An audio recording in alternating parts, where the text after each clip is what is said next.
trong ngôi nhà của tôi bắt đầu trở nên kỳ quái từ vài tháng trước. Những sự việc kỳ lạ và có phần điên rồ mà tôi phải đối mặt ngày một nhiều hơn. Con gái 6 tuổi của tôi, Brandy, từng là một đứa trẻ ngủ rất say trước khi mọi thứ bắt đầu. Con bé thường ngủ quên trên ghế sofa khi xem TV và tôi thường phải bế nó lên giường. Nhưng dạo gần đây, con bé không còn ngủ nữa. Mỗi khi tôi tỉnh dậy trong phòng ngủ chính, tôi lại thoáng thấy một khuôn mặt nhỏ bé thập thò sau cánh cửa, rồi nhanh chóng biến mất vào bóng tối của ngôi nhà, vẻ mặt tràn đầy niềm vui không thể kiềm chế được. Vợ tôi thì có sự thay đổi về tính cách nhiều nhất. Cô ấy không còn là người phụ nữ mà tôi đã cưới nữa. Tất cả sự ấm áp, lòng trắc ẩn và nhân tính của cô ấy đột nhiên biến mất, để lại một cái vỏ rỗng đầy quái đản. Giống như con gái tôi, cô ấy dường như không bao giờ ngủ nữa. Cô ấy thường biến mất vào khu rừng tối đen sau nhà vào ban đêm, đi lang thang trong bộ đồ ngủ, chân trần, như một bóng ma nhợt nhạt dần biến mất trong sương mù. Một đêm nọ, tôi nhớ mình đã thức dậy sau một cơn ác mộng. Ánh sáng lờ mờ từ phòng tắm chiếu vào phòng ngủ chính nơi tôi đang nằm. Tôi quay sang vợ mình và thấy cô ấy đã tỉnh từ lúc nào, đang nhìn chằm chằm tôi với một biểu cảm điên cuồng. Mắt cô ấy lòi ra khỏi hốc mắt, một nụ cười rộng đến điên loạn hiện rõ trên khuôn mặt. Tôi bật dậy, tim đập loạn xạ vì sợ hãi. Có chuyện gì vậy? Tôi hỏi, nhưng cô ấy vẫn tiếp tục nhìn tôi với cái biểu cảm vô nhân tính đó. Đôi mắt cô ấy rực lên. Em à? Em ổn không? Tôi cảm thấy có gì đó nhấp nháp thấm vào áo thun của mình. Tôi nhìn xuống giường và thấy một con trồn đã chết và vẫn còn tươi nằm giữa chúng tôi. Đầu nó bị vặn ngược lại, thân bị rạch rọc. Ruột trào ra khỏi cơ thể, nhuộm đỏ tấm ga giường. Mùi máu và cái chết xộc lên khiến tôi đứng bật dậy khỏi giường, không nói thêm lời nào, chộp lấy quần áo mới và chạy vào phòng tắm. Tôi tự nhốt mình vào phòng, thở gấp trong vài giây. Sau đó, tôi cố gắng trấn tĩnh lại. Tôi kiểm tra khóa cửa một lần nữa, rồi cởi hết quần áo và tắm dưới vòi sen thật lâu, kỳ cọ lớp máu trên da hết lần này đến lần khác. Dù có dùng bao nhiêu xà phòng đi nữa, tôi vẫn cảm thấy mình không sạch sẽ. Khi tắm xong, tôi hé cửa phòng tắm một chút và nhìn ra ngoài. Phòng ngủ có vẻ trống trơn. Tôi không biết vợ mình đang ở đâu và tôi cũng chẳng quan tâm. Tôi nhanh chóng chạy qua phòng ngủ cho khách, khóa cửa lại sau lưng. Và trong vài tháng qua, tôi đã ngủ ở đó mỗi đêm, với một bình xịt hơi cay trên bàn cạnh giường và một chốt khóa mới trên cửa. Sáng hôm sau, tôi gặp Richie, bạn tôi, tại một quán ăn nhỏ. Tôi đã xin nghỉ làm vì lý do sức khỏe và khi ngồi chờ anh ấy đến, tay tôi run lên một cách không kiểm soát. Tôi làm đổ cà phê trên bàn và trên người mình không ít lần. Tôi chưa ngủ chút nào kể từ sự cố đó, chỉ còn trụ lại với vài tiếng chợp mắt ngắn ngủi. Tôi thấy Richie bước vào, đi qua cửa trước. Anh ấy mặc một chiếc áo phông để khoe những hình xăm trên tay. Với mái tóc vàng bết và đôi mắt xanh, anh có nét mặt rất đậm chất người Ireland. Anh ngồi xuống đối diện tôi, nhanh chóng nhìn từ đầu đến chân rồi hơi cau mày. Anh thấy tất cả những vết cà phê loang trên bàn, những chiếc khăn ăn tôi đã dùng để lau chùi qua loa, đôi tay run rẩy và đôi mắt đầy sự mệt mỏi của tôi. Chắc hẳn trông tôi lúc đó thật thảm hại. Có chuyện gì vậy Thorne? Anh ấy hỏi đơn giản, không cười. Giống như những người bạn khác, anh ấy luôn gọi tôi bằng họ thay vì cái tên Julius. Tôi lắc đầu. Tôi không biết nữa, anh bạn. Tôi nói, có những chuyện kỳ lạ đang diễn ra, rất kỳ lạ, tôi sợ lắm, thật sự rất sợ. Anh ấy gật đầu. Tôi có thể thấy điều đó, anh nói. Cậu biết đấy, tôi luôn ở đây vì cậu, cần gì thì cứ gọi. Cảm ơn. Tôi nói, cố gắng nở một nụ cười nhẹ. Giờ thì sao cậu không kể cho tôi nghe xem chuyện gì đang xảy ra? Anh ấy nói, tôi đang lắng nghe đây, kể hết mọi thứ đi, có thể chúng ta sẽ nghĩ ra cách gì đó. Ngay lúc đó, cô phục vụ đến, ghi lại món chúng tôi gọi và mang cà phê cho Richie. Khi cô ấy rời đi, tôi kể cho anh ấy nghe tất cả những gì đã xảy ra. Tôi không bỏ sót một chi tiết nào. Đến khi tôi kể xong, bữa sáng của chúng tôi cũng đã được mang đến và cả hai đã uống đến cốc cà phê thứ 3. Tuy nhiên, tôi vẫn cảm thấy kiệt sức. Caffeine dường như chỉ khiến tôi mệt mỏi hơn. Richie trầm ngâm, ăn một miếng thịt xông khói trên đĩa. Anh nhìn chằm chằm vào khoảng không, đôi mắt như nhìn xa xăm cả ngàn dặm, đắm chìm trong suy nghĩ. Đúng là kỳ lạ thật. Tôi nghĩ đây còn hơn cả kỳ lạ, tôi nói. Nó quá sức điên rồ, tôi sợ phải về nhà. Tôi sợ phải ở chung phòng với chính vợ và con gái mình. Anh ấy gật đầu, uống hết cốc cà phê nóng bỏng trong một hơi dài. Đúng là vậy. Điên thật. Cậu nghĩ chuyện gì đang xảy ra? Câu hỏi khiến tôi bất ngờ. Tôi sặc cà phê, ho sặc sụa. Tôi á? Tôi hỏi lại. Tôi chẳng có khái niệm quái gì về những gì đang xảy ra cả. Tôi chỉ biết vợ và con gái mình đã trở thành những kẻ điên. Nếu chỉ có một trong hai người họ có hành động kỳ lạ, có thể tôi sẽ nghĩ đó là bệnh tâm thần phân liệt hay gì đó. Anh ấy khẽ cười, nhưng đôi mắt vẫn nghiêm trọng. Sự nghiêm túc mà anh dành cho tình huống này khiến tôi cảm thấy sợ hãi gần như chính tình huống đó. Nhưng không phải chỉ một người, mà là cả hai. Anh chỉ ra, và lại không phải là cậu. Cậu trông có vẻ hoàn toàn bình thường. Ý cậu là sao? Tôi hỏi. Nếu là một loại thuốc lạ nào đó trong nước, cả ba người các cậu đều sẽ bị ảnh hưởng. Các cậu đều ăn và uống cùng một thứ, đúng không? Tôi gật đầu. Và nếu là bệnh tâm thần, có khả năng chỉ có một trong những thành viên của gia đình cậu bị ảnh hưởng. Ý tôi là, làm sao có khả năng hai người lại mắc phải chứng rối loạn tâm thần nghiêm trọng cùng lúc chứ? Và tâm thần phân liệt thì cực kỳ hiếm ở trẻ em nữa. Vậy còn gì nữa? Tôi hỏi. Anh nhún vai. Tôi không biết, có thể là những kẻ cướp xác, người ngoài hành tinh hoặc các nhà khoa học điên đang nhân bản người trong các thí nghiệm bí mật của chính phủ. Ai mà biết được cơ chứ? Richie nói. Tôi bật cười. Nghe anh ấy nói ra như vậy khiến mọi chuyện trông thật điên rồ. Người ngoài hành tinh? Kẻ cướp xác? Tôi nói, cười khẩy. Mấy thứ đó chỉ có trong chuyện khoa học viễn tưởng thôi. Đây là đời thực, anh bạn. Là thật và tôi không biết phải làm gì. Cậu nên rời khỏi nhà ngay lập tức. Cậu có thể đến ở tạm với tôi vài ngày. Richie đề nghị. Tôi lắc đầu. Tôi không thể bỏ lại gia đình mình được. Tôi nói, nhận ra lý do này nghe thật yếu ớt. Dù gì thì tôi cũng vừa nói rằng những người đó không còn là gia đình của mình nữa. Nhưng Richie hiểu. Ý cậu là cậu không thể rời đi cho đến khi tìm ra chuyện gì đã xảy ra, đúng không? Anh ấy hỏi. Đầu tôi gục xuống, tất cả sự mệt mỏi và sợ hãi từ những tuần qua khiến tôi rã rời và kiệt quệ. Tôi chỉ là không thể rời đi. Tôi nói lại, cảm thấy như mình đang bị giam cầm. Mọi chuyện bắt đầu trở nên kỳ lạ hơn sau đó. Những con vật nuôi bắt đầu biến mất. Khắp khu phố, tôi nhìn thấy những tấm biển tìm chó và mèo mất tích. Thông thường, Emma sẽ rất đau buồn trước chuyện này. Cô ấy là một người yêu động vật, thường xuyên quyên góp cho các tổ chức từ thiện, giúp đỡ thú cưng vô gia cư hoặc bị bỏ rơi. Trên xe, cô ấy còn có dán một chiếc sticker của Hiệp hội Hoa Kỳ ngăn chặn sự tàn ác đối với động vật. Nhưng, như tôi đã biết ngay từ đầu, người đang sống cùng tôi không còn là Emma nữa rồi. Trong những ngày đầu, tôi nghĩ có lẽ một loại độc tố nào đó trong thức ăn hoặc nước uống đã gây tổn thương não và thay đổi tính cách của gia đình tôi. Có thể đó là sự cố tình phát tán một loại vũ khí hóa học nào đó từ chính phủ hoặc một tổ chức khủng bố. Những suy nghĩ này lướt qua trong đầu tôi, nhưng linh tính mách bảo tôi hết lần này đến lần khác rằng tất cả chúng đều là ngõ cụt hoặc sự tự đánh lạc hướng. Sự thật là những người này không phải gia đình của tôi. Tôi biết điều đó từ tận đáy lòng ngay từ đầu. Tôi có thể thấy điều đó qua ánh mắt của họ. Chúng lóe sáng trong đêm khi họ rón rén đi quanh nhà, không bao giờ ngủ, di chuyển lặng lẽ như mèo rình mồi.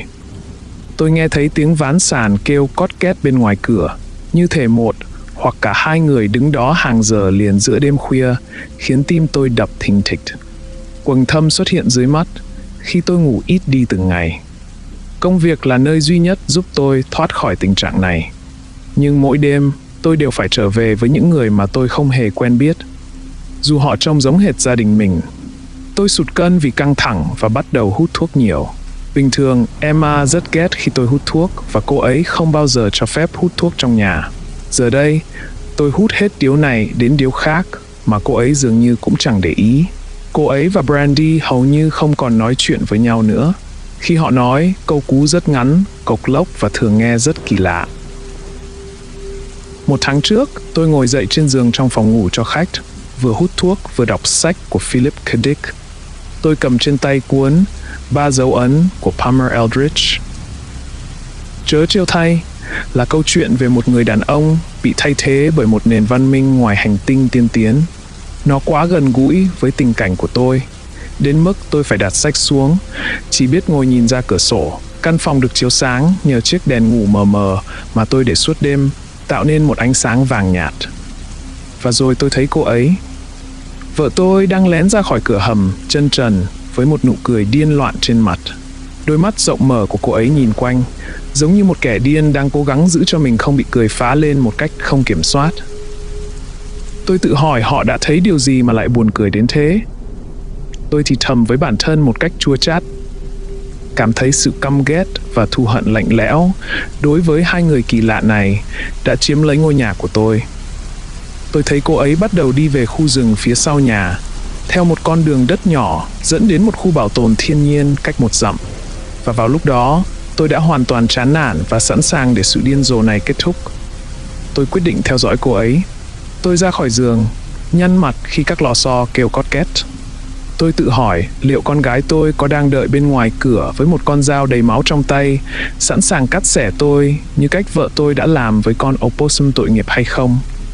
Tôi nghe thấy một ván sàn kêu cót két ngay bên ngoài cửa phòng mình, và một âm thanh nhẹ, hầu như không nghe thấy theo sau. Nó nghe như tiếng cười khúc khích của một cô bé. Tôi thề với hơi thở của mình, chết tiệt. Tôi thì thầm, đi đến cửa sổ và mở nó ra. Cánh cửa gỗ kêu lên rất to, và tôi nhăn mặt nhìn về phía cửa. Nhưng tôi không nghe thấy phản ứng nào từ phía bên kia. Mày vậy mà lại sợ một cô bé phát hiện ra việc mày đang rời đi sao? Một người đàn ông trưởng thành. Tôi tự hỏi, mỉm cười trước sự vô lý của điều đó. Nhưng khi nhớ lại ánh mắt lạnh lùng, điên rồ của Brandy, nụ cười của tôi tắt ngấm. Vâng, tôi thực sự sợ cô bé đó. Tôi không biết cô ấy có thể làm gì. Tôi nhìn xuống. Tôi chỉ đang ở tầng 2 và dưới cửa sổ là đất mềm và cỏ. Tôi từ từ trèo ra ngoài, treo mình từ cửa sổ và để mặc bản thân rơi xuống. Tôi cảm thấy mình rơi trong vài giây và tự hỏi liệu tôi có hối tiếc về quyết định này không. Những hình ảnh về xương chân gãy và nhô ra ngoài da chạy qua đầu tôi, rồi tôi chạm đất, lăn lộn khi va vào đất. Tôi ngã xuống, hụt hơi. Tôi nằm đó vài giây, thở hổn hển, rồi tự đẩy mình dậy và bắt đầu theo dõi vợ mình, chỉ với dép lê, quần boxer và áo phông. Tôi không mặc đồ để theo dõi cho lắm, mà cô ấy cũng vậy. Tôi liếc nhìn ngôi nhà, và từ cửa sổ phòng con gái tôi nghĩ tôi đã thấy một khuôn mặt nhỏ đang nhìn xuống tôi, cười như quả bí ngô, với vẻ mặt chứa đầy sự vui sướng và khát máu. Nhưng khi tôi nhìn lại lên trên, cửa sổ đã trống rỗng. Tôi nghĩ tâm trí mình đang chơi đùa với tôi, và điều đó khiến tôi rất hoang mang. Tôi chưa bao giờ tưởng tượng rằng mình có thể sợ hãi một cô bé đến vậy. Tôi cố gắng di chuyển nhanh nhất có thể mà không gây tiếng động, hy vọng có thể theo kịp vợ mình. Ánh sáng từ mặt trăng chiếu qua những tán cây giúp tôi tránh các tảng đá và rễ cây nhô lên từ mặt đất. Sau vài phút, tôi nghe thấy một âm thanh kỳ quái từ phía trước. Tiếng ngân nga. Tôi thoáng thấy vợ mình, làn da nhợt nhạt, chiếc váy ngủ bay xung quanh cơ thể gầy gò. Cô ấy nhìn thẳng phía trước, đôi mắt cô ấy có vẻ như không chớp. Cô ấy rẽ khỏi con đường nhỏ và tôi theo dõi từ khoảng cách an toàn, cố gắng giữ mình ẩn sau cây. Cảm giác như đang có hàng chục đôi mắt đang theo dõi từng cử động của tôi. Nhưng tôi gạt bỏ cảm giác đó như một triệu chứng của chứng hoang tưởng. Cô ấy xông qua bụi rậm và cây gai, dường như không để ý đến những chiếc gai và cành cây vươn ra. Tôi cố gắng tránh các chướng ngại vật trong khi vẫn giữ cô ấy trong tầm nhìn. Chúng tôi leo lên dốc một lúc và với tôi, hướng đi của cô ấy có vẻ hoàn toàn ngẫu nhiên. Sau đó, cô ấy dừng lại. Tiếng ngân nga ngừng lại giữa chừng và cô quỳ xuống, thở dài với vẻ hài lòng. Cô ấy bắt đầu chơi với một vật gì đó màu trắng nằm trên mặt đất dưới một đống lá và cành nhỏ. Cô nhẹ nhàng phủi các mảnh lá đang phân hủy và vắt đất khỏi vật đó. Từ phía sau cây, tôi không thể nhìn rõ đó là gì. Cô lướt tay qua nó, vuốt ve nó một cách âu yếm, thậm chí còn hôn nó. Sau một khoảng thời gian dài, cô đặt nó xuống và quay trở lại hướng đi về nhà. Cô đi qua cách tôi không đầy 6 mét. Tôi núp sau cái cây lớn nhất gần đó, di chuyển ra sau thân cây khi cô ấy đi qua, cầu nguyện không có cành cây nào gãy và để lộ ra sự hiện diện của tôi. Không có cành cây nào gãy, và tôi theo dõi cô ấy biến mất vào trong sương mù và những tán cây. Ngay khi tôi chắc chắn cô ấy đã đi xa, tôi lén lút tiến về phía chỗ tôi thấy Emma đang quỳ. Một cái xương nằm đó, mảnh và dài, vẫn còn dính những mảnh thịt đang phân hủy. Trong sự kinh hãi, tôi quỳ xuống và xem xét nó kỹ hơn. Nó trông quá lớn để là xương của động vật, mặc dù có thể nó đến từ một con hươu. Dưới xương, tôi thấy mặt đất đã bị xáo trộn lên gần đây. Có vẻ như nó đã được đào lên và lấp lại. Tôi quay lại nhà và lấy một cái xẻng từ kho, quyết tâm giải quyết bí ẩn này. Ngôi nhà tối tăm đứng lù lù trước mặt tôi. Các cửa sổ nhìn xuống tôi như những con mắt, che giấu những gì nằm phía sau. Khi trở lại chỗ xương, tôi bắt đầu đào. Mặt đất mềm và mới, và không mất nhiều thời gian để tôi đào được một cái hố lớn. Nhưng trong nửa giờ đầu, tôi không tìm thấy gì.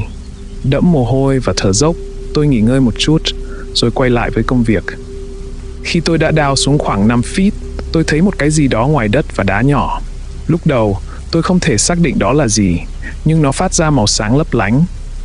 Sau đó, với sự kinh hoàng, tôi nhận ra đó là chiếc áo phông yêu thích của con gái tôi. Tôi tiếp tục lôi đất ra và nhanh chóng phát hiện 2 xác trong hố. Đó là Emma và Brandy, cổ họng bị cắt rộng, đôi mắt họ trừng trừng và bị phủ đầy đất. Tôi quay lại và nôn mửa trên mặt đất trong rừng, cảm thấy mình có thể ngã quỵ bất cứ lúc nào. Những cơn sóng của sự tuyệt vọng, sự hoang mang và cơn tức giận lần lượt bao trùm tôi. Hụt hẫng, tôi chạy ra khỏi rừng, đến nhà của một người hàng xóm và gõ cửa một cách điên cuồng. Đã 3 giờ sáng và phải mất một thời gian mới có phản hồi. Cuối cùng, người hàng xóm của tôi, một ông già đã nghỉ hưu, mở cửa. Al, cảm ơn Chúa, tôi nói. Đôi mắt mệt mỏi, đỏ ngầu của ông nhìn tôi một lúc lâu. Julius, có vẻ hơi muộn cho một cuộc thăm hỏi nhỉ? Ông nói. Đây là trường hợp khẩn cấp. Tôi có thể sử dụng điện thoại của ông một lát không? Tôi cần cảnh sát đến đây ngay lập tức. Đôi mắt ông mở to ra khi nghe vậy, và ông trông tỉnh táo ngay lập tức. Được, vào trong đi, ông nói. Ngay khi tôi vào, ông đóng cửa và khóa lại sau lưng tôi. Ông chỉ về phía nhà bếp. Điện thoại ở đó, treo trên tường bên cạnh cửa. Tôi cảm ơn ông rối rít. Những hình ảnh về các thành viên gia đình bị sát hại hiện lên trong đầu tôi. Sau đó, tôi quay số cảnh sát, tay tôi run rẩy đến mức phải thử vài lần mới được. Cuối cùng, tôi nghe thấy tín hiệu gọi đến. Và ngay lúc đó, tôi tự hỏi mình, Senore,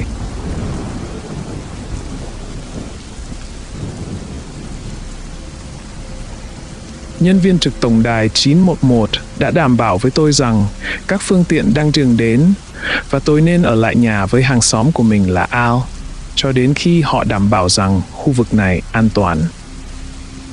Dưới bất kỳ trường hợp nào, tôi không nên ra ngoài cho đến khi cảnh sát đến. Tất cả đều nghe có vẻ bình thường và hợp lý vào thời điểm đó, và tôi không nghi ngờ gì rằng mọi thứ sẽ trở nên kinh hoàng và chết chóc chỉ trong vài phút. Al đã lắng nghe tôi hoảng hốt và cố gắng mô tả tình hình với nhân viên trực tổng đài 911 với đôi mắt mở to, khuôn mặt nhăn nheo của ông ta thể hiện sự sợ hãi và bối rối. Ông cầm một tách cà phê nhưng không bao giờ uống. Điều đó có thật không? Ông hỏi sau khi tôi cúp máy. Brandy và Emma chết thật rồi á? Cậu đã tìm thấy xác của họ trong rừng á? Tôi gật đầu với vẻ nghiêm trọng. Tôi đã không nói với nhân viên trực tổng đài về những kẻ giả mạo trong nhà hoặc hành vi kỳ quặc và điên rồ của chúng. Tôi nghĩ rằng khi cảnh sát thấy xác, câu chuyện của tôi sẽ trở nên đáng tin cậy hơn nhiều. Nhưng tôi không muốn nghe như một kẻ điên qua điện thoại. Tôi sợ rằng cảnh sát sẽ đến và nghĩ tôi là một tên tội phạm hoang tưởng đã giết vợ và con gái của mình và cố gắng che giấu bằng cách gọi báo cáo. Tôi đã xem đủ các chương trình tội phạm thực sự để biết rằng bất cứ khi nào một người vợ hoặc chồng bị giết, người bạn đời của họ luôn là nghi phạm đầu tiên cho đến khi được làm sáng tỏ bởi các xét nghiệm pháp y hoặc chứng cứ ngoại phạm xóa tội. Dường như thời gian không trôi qua khi tôi nghe thấy tiếng lốp xe kêu rít bên ngoài và các phương tiện dừng lại trong một cơn điên cuồng. Tôi nhìn ra ngoài, mong đợi thấy đèn cảnh sát nhấp nháy, tự hỏi tại sao không có còi báo động. Tim tôi nhảy lên họng khi tôi thấy 3 chiếc ô tô đen đầy những người đàn ông mặc vest. Họ nhảy ra, cầm súng tự động. Không có cảnh báo, họ chĩa súng vào nhà và bắt đầu nổ súng. 15 bóng đen xếp hàng trên đường phố bên ngoài, trông giống như một đội bắn súng trong một cuộc hành quyết quân sự. Khi những viên đạn đầu tiên xuyên qua bức tường, tôi bất ngờ đến nỗi không thể di chuyển. tôi thấy Al đứng đó với miệng há hốc khi một viên đạn làm vỡ tách cà phê của ông, làm cho chất lỏng đen nóng hổi bắn khắp sàn nhưng không trúng tay ông. Một giây sau, một viên đạn khác bắn vào ngực của ông ấy và nổ tung ra. Trong chuyển động chậm, tôi thấy một vệt máu chảy ra từ cái lỗ lớn đột ngột xuất hiện giữa trái tim ông già.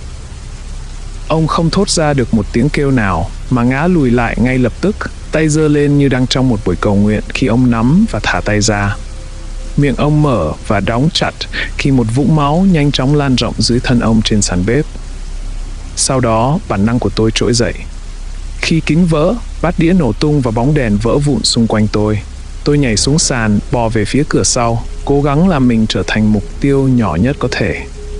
Lúc đó, tôi không nhận ra mình đã kéo lê cơ thể qua dòng máu ấm nóng đang tụ lại dưới cơ thể bất động của Al. Con ngươi của ông đã giãn ra trong cái chết, và miệng ông mở ra một cách đầy ngạc nhiên. Máu đã hoàn toàn làm bẩn áo sơ mi trắng và quần jean xanh của tôi. Tôi kéo tay và cánh tay mình qua đó khi ánh sáng tắt dần. Từng bóng đèn nổ tung theo lượt, viên đạn xé rách khắp ngôi nhà, từ trái sang phải, rồi phải sang trái, rồi trái sang phải lần nữa. Theo sau cảm giác như một cơn địa ngục kéo dài, tiếng súng ngừng lại. Tôi đã gần đến cửa sau vào lúc này. Tôi cũng trông như một tên giết người hàng loạt, với quần áo, giày dép và da dính đầy máu của Al. Nó làm tôi cảm thấy buồn nôn, và một phần của tôi muốn xé bỏ những bộ đồ dơ bẩn và vứt chúng sang một bên khi tôi đi. Tôi bật dậy, mở cửa và chạy ra ngoài vào đêm tối. Phía sau, tôi nghe thấy tiếng cửa chính bị đạp vỡ khi bọn đàn ông xông vào trong. Điều cuối cùng tôi nghe thấy từ ngôi nhà là tiếng họ chạy từ phòng này sang phòng khác, la hét, dọn sạch. Và rồi tôi đến được ranh giới của khu rừng, và tôi nhanh chóng bị nuốt chửng trong bóng tối của những cái. Khi tôi lang thang một cách mù quáng qua những cây cối trong nỗi sợ hãi tột cùng, cơ thể nổi da gà và đổ mồ hôi đầm đìa, tôi nghe thấy tiếng một đám người phá hủy cửa sau của ngôi nhà. Rõ ràng là họ đã dọn dẹp xong ngôi nhà và nhận ra rằng tôi không còn ở bên trong. Hiện tại, cảm giác như một cơn ác mộng, vừa tách biệt vừa không thực. Tôi không thể tin rằng tất cả những điều này đang xảy ra, nhưng bản năng của tôi đã chiếm ưu thế, và với lượng adrenaline cao trong máu, tôi chạy như chưa bao giờ được chạy trước đây. Những gã đàn ông bắt đầu ra ngoài, chạy vào rừng. Họ chạy nước rút, bật đèn LED sáng gắn trên đầu súng tự động. Tôi có lợi thế là tôi biết khu rừng này rất rõ. Tuy nhiên, bọn đàn ông chắc chắn hơn tôi về sức mạnh thể chất và sức bền. Họ trông giống như những người tập gym, cơ bắp cuồn cuộn dưới bộ đồ đen, cơ thể chắc nịch của họ bước đi với mục đích riêng. Họ đứng yên và cao lớn một lúc khi đôi mắt lạnh lùng của họ quét xung quanh, không cảm xúc và như loài bò sát. Tôi nghe thấy có thêm nhiều ô tô dừng lại một cách ầm ĩ trước nhà tôi, và sớm sau đó, tiếng chó sủa vang vọng khắp khu rừng. Tôi biết rằng chúng đang theo dấu tôi và sẽ sớm tìm ra rồi giết tôi. Không một ai sẽ biết về những gì đã xảy ra ở đây, kể cả tôi. Và không ai sẽ có thể ngăn chặn điều đó xảy ra lần nữa. Với việc tiêu diệt nhân chứng duy nhất sống sót về sự thay thế kỳ lạ của gia đình tôi chạy về phía một khối đá lớn gần đó, với những khe hở nhỏ, cho phép một người chui vào các vết nứt rộng của các cột đá cao 30 feet. Đây là nơi tôi thường đến ngồi trong những thời khắc vui vẻ, đôi khi chỉ là thiền định và nghe tiếng chim hót, cũng như hít thở không khí trong lành của khu rừng. Giờ đây, trong thời điểm tuyệt vọng, tôi hy vọng nó sẽ giúp đỡ tôi một lần nữa. Tôi nghe thấy tiếng chó đến gần và thấy ánh sáng phân tách thành những nhóm nhỏ hơn khi các đặc vụ lùng sục từng inch của khu rừng, giơ súng từ trên xuống dưới và từ trái sang phải khi họ nhìn vào từng khe hở và sau mỗi cây. Tôi thấy một ánh sáng đơn lẻ tiến lại gần. Tim tôi như ngừng đập. Tôi quỳ thấp xuống, cảm nhận mặt đất bằng những ngón tay run rẩy. Tôi tìm thấy một viên đá lớn, chắc chắn nặng khoảng 10 pound. Khi tôi làm cho mình trở thành mục tiêu nhỏ nhất có thể, tôi chờ đợi tên đó đi qua ngay bên cạnh chỗ tôi ẩn nấp. Dù sự việc xảy ra đã vài tháng trước, tôi vẫn nhớ những làn sóng lo âu dâng lên trong lòng khi sát thủ đứng trước mặt tôi. Ngay khi ánh sáng bắt đầu quay để kiểm tra các góc tối của khe đá tôi đang nấp, tôi lao về phía trước. Các làn sóng adrenaline mang lại cho tôi sức mạnh và phản xạ tuyệt vời. Người đàn ông thấy tôi vào phút cuối, mắt hắn mở to khi ngón tay hắn bắt đầu siết chặt cò súng, và sau đó tôi đập viên đá vào trán hắn. Cổ hắn xoay sang một bên, mắt hắn ngay lập tức cụp xuống khi cơ thể hắn trở nên mềm nhũn. Tôi thả viên đá xuống mặt đất đầy lá và kéo hắn vào cùng một động tác, lôi kéo cơ thể mềm nhũn của hắn trở lại vào khe đá nông nơi tôi ẩn náu. Tôi lấy súng khỏi tay hắn, tắt đèn và sờ soạng trong thắt lưng của hắn để tìm thêm băng đạn. Tôi tìm thấy 3 băng đạn dự trữ. Tôi lúng túng cho đến khi tìm được một cái chốt để giải phóng băng đạn, mở từng cái và nhét vào túi của mình. Người đàn ông bắt đầu tỉnh lại nhanh chóng, rên rỉ và di chuyển đầu từ bên này sang bên kia, mắt vẫn nhắm chặt. Ôi, hắn lầm bầm, mắt bắt đầu chớp chớp. Ôi, đầu tôi, Chúa ơi, cái gì vậy? Mắt hắn mở ra đột ngột và hắn nhìn trực tiếp vào tôi, một sự căm thù lạnh lùng thay đổi biểu cảm của hắn chỉ trong một khoảnh khắc. Ồ, là anh, Julius Thorne. Hắn nói tên tôi với sự căm ghét, nhìn chằm chằm vào tôi ngay cả khi máu chảy xuống má hắn từ trán. Chính là tôi nói. Chuyện quái gì đang xảy ra vậy? Tại sao các người, những kẻ tâm thần, lại giết hàng xóm của tôi và cố gắng giết tôi? Hắn chỉ lắc đầu và giữ miệng im lặng. Tôi đợi vài giây, cho hắn cơ hội trả lời. Khi nhận ra hắn không có ý định nói, mình phải làm. Giơ khẩu súng lên trên đầu, tôi nhanh chóng đập cán súng vào giữa mũi hắn. Tôi nghe tiếng nứt, một vòi máu phun ra từ mặt hắn. Hắn bắt đầu mở miệng để hét lên, nhưng tôi quay khẩu súng và chĩa thẳng vào mắt phải hắn. Nếu mày hét lên, tao sẽ giết mày ngay tại đây, tôi nói. Hiện tại tao không còn gì để mất và tao thà chết trong cuộc chiến này. Hắn cắn chặt môi đến nỗi một dòng máu nhỏ bắt đầu chảy xuống cằm hắn, nhưng hắn không hét lên hay kêu cứu, mặc dù hắn trông rất đau đớn.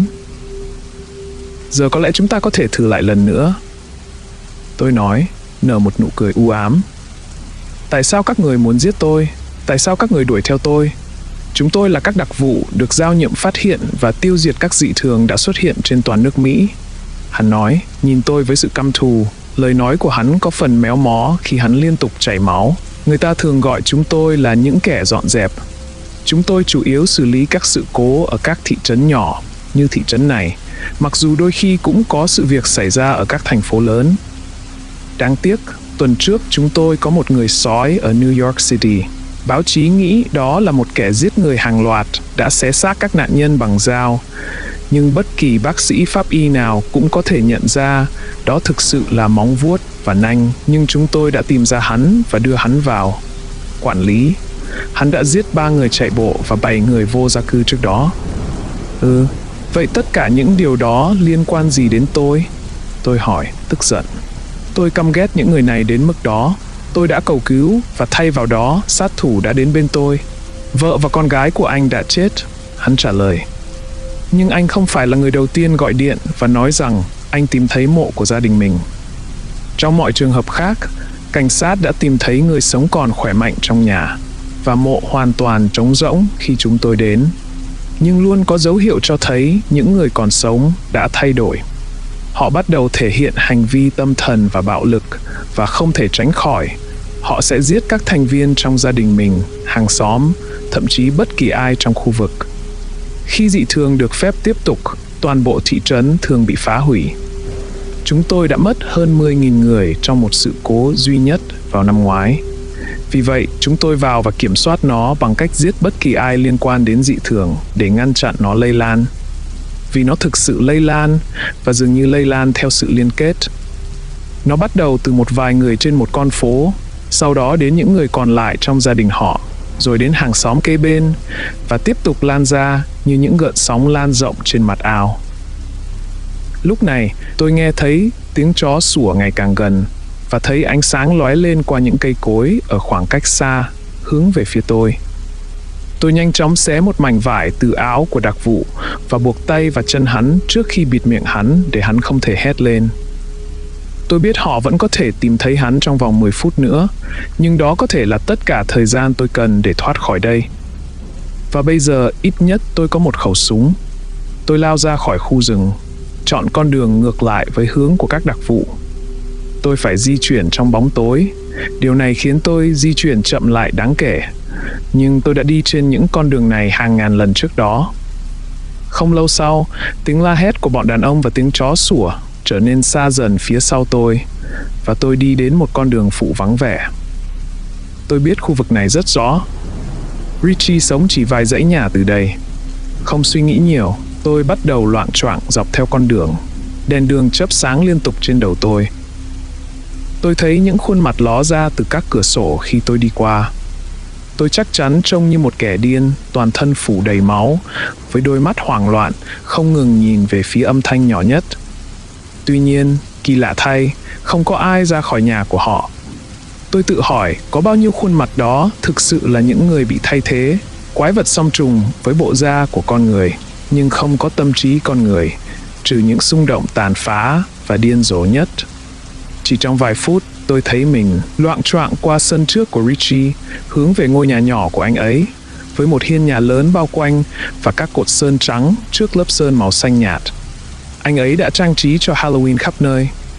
Một con bù nhìn bị đóng đinh trong sân trước, máu giả chảy ra từ tay và chân của nó. Một bức tranh khổng lồ của một sinh vật hình người bò sát với làn da đen bóng và những cái tua từ miệng đứng trước hiên như một cơn ác mộng từ một câu chuyện của Happy Lovecraft. Những bia mộ giả được xếp hàng dài phom xám với những bàn tay xương đang vươn ra từ cỏ trước mặt chúng. Tôi thấy những làn khói bốc lên từ ống khói nối với lò sưởi, mùi khói gỗ và lá mùa thu phân hủy hòa quyện thành một mùi hương dễ chịu luôn, khiến tôi nghĩ đến Halloween. Tôi gõ cửa liên tục cho đến khi Richie ra mở cửa. Mắt anh ấy mở to khi nhìn thấy tôi. Chết tiệt Thorn, chuyện gì đã xảy ra vậy? Anh ấy hỏi. Tôi chen qua anh ấy, nhìn lại về phía đường phố và khu rừng tối tăm kéo dài trước mặt chúng tôi. Mối nguy hiểm ẩn nấp có vẻ như đang ở khắp mọi nơi. Đóng cửa lại, tôi bảo Richie. Anh ấy nhanh chóng đóng cửa và khóa chốt. Anh ấy quay lại nhìn tôi, mặt tái đi, vẻ mặt sốc. Cậu bị thương à? Anh ấy hỏi. Máu đó là của ai? Của cậu à? Không, tôi nói ngắn gọn, lắc đầu. Tôi không có thời gian giải thích hết bây giờ. Có vài người đang đuổi theo tôi. Tôi nghĩ họ đến từ chính phủ. Hàng xóm của tôi đã chết. Gia đình tôi đã chết. Tôi sụp đổ, khóc nức nở. Tôi cần sự giúp đỡ. Tôi thật sự cần sự giúp đỡ ngay lúc này. Được rồi, tôi tin cậu. Anh ấy nói an ủi, đặt tay lên vai tôi. Mọi chuyện sẽ ổn thôi. Đúng rồi, khẩu súng đó khá tốt. Anh ấy mỉm cười trấn an. Tôi gần như quên mất khẩu súng tự động treo trên vai. Tôi nhìn xuống nó với vẻ mặt vô hồn, như thể vừa phát hiện ra một chi phần mới trên cơ thể mình. Này, chúng ta hãy thay đồ cho cậu rồi sẽ tính sau nhé. Anh ấy nói, đi với tôi vào phòng nào. Tôi nghĩ cậu có thể vừa size với tôi. Tôi theo anh ấy vào phòng. Anh ấy đưa cho tôi một cái áo sơ mi cũ và một chiếc hoodie cùng một đôi quần jeans. Tôi cởi bỏ quần áo đầy máu, cảm nhận máu khô và đông lại kêu răng rắc dưới các ngón tay bẩn thỉu của tôi khi tôi thay đồ. Tôi cảm thấy một chút hy vọng khi mặc những bộ đồ sạch sẽ. Tôi có bạn ở đây với tôi bây giờ. Tôi đã trốn thoát. Ít nhất tôi không còn đơn độc trong chuyện này nữa. Ngay lúc đó, tôi nghe thấy tiếng gõ cửa trước. Nó nghe nhẹ nhàng vào dự, như tiếng gõ của một đứa trẻ nhỏ. Tôi nhanh chóng bước ra khỏi phòng và thấy Richie đứng đó. Cửa trước mở toang, một hình dạng như ác mộng đứng trên hiên nhà. Nó trông giống như một người, nhưng da của nó bị bỏng đen toàn bộ. Chỉ có đôi mắt của nó vẫn còn chút nhân tính, hai hố sâu đầy sự tuyệt vọng với con ngươi xanh và đồng tử cực kỳ giãn nở. Chúng không ngừng rỉ máu và liếc qua liếc lại trong cơn đau đớn. Người đó giơ tay ra trước mặt, như thể đau đớn đến mức không muốn tay chạm vào cơ thể mình. Tôi không thể xác định chủng tộc hay giới tính của người đó qua tổn thương nghiêm trọng trên cơ thể họ. Dịch thể màu vàng pha với những vệt máu sáng chảy ra từ các vết nứt trên làn da bị phá hủy của nó. Người đó liên tục rên rỉ. Các vết thương rỉ máu khắp cơ thể họ liên tục và mùi khói và xăng tỏa ra từ người đang chết dần trên hiên. Ôi, hình dáng kia nói. Ôi, Chúa ơi, giúp với, làm ơn. Ui má ơi, Richie nói đặt tay lên miệng. Chết tiệt, chúng ta cần một chiếc xe cứu thương ngay lập tức. Anh ấy cuống cuồng kiểm tra túi của mình. Sau đó anh quay lại, đôi mắt hoảng loạn. Điện thoại của tôi ở trên lầu. Chúng ta cần gọi 911 ngay bây giờ. Không, Richie, tôi gào lên. Khi tôi gọi 911, những người đó đã đến và cố gắng giết tôi. Họ không phải là đồng minh của chúng ta. Tôi ước mình có nhiều thời gian hơn để giải thích. Richie nghe thấy nỗi lo âu trong giọng nói của tôi. Mặt anh ấy phủ đầy mồ hôi, và tôi cảm thấy sự lo lắng dường như phản ánh trong biểu cảm của anh ấy. Chúng ta phải làm gì đó, Richie nói, giọng anh đầy sự van nài. Anh trông như muốn quay đi và tránh xa toàn bộ tình huống này. Sau đó, anh dừng lại và nhìn vào hình dáng đó kỹ hơn. Ôi Chúa, đó có phải là Melissa không? Với những lời đó, trái tim tôi thắt lại trong cổ họng. Tôi quay lại nhìn hình dáng với sự sợ hãi. Melissa và Richie đã hẹn hò gần 1 năm. Nhìn kỹ hơn vào hình dáng đó, tôi có thể thấy đó là một người phụ nữ, ít nhất là theo hình dáng cơ thể dưới lớp da bị đen.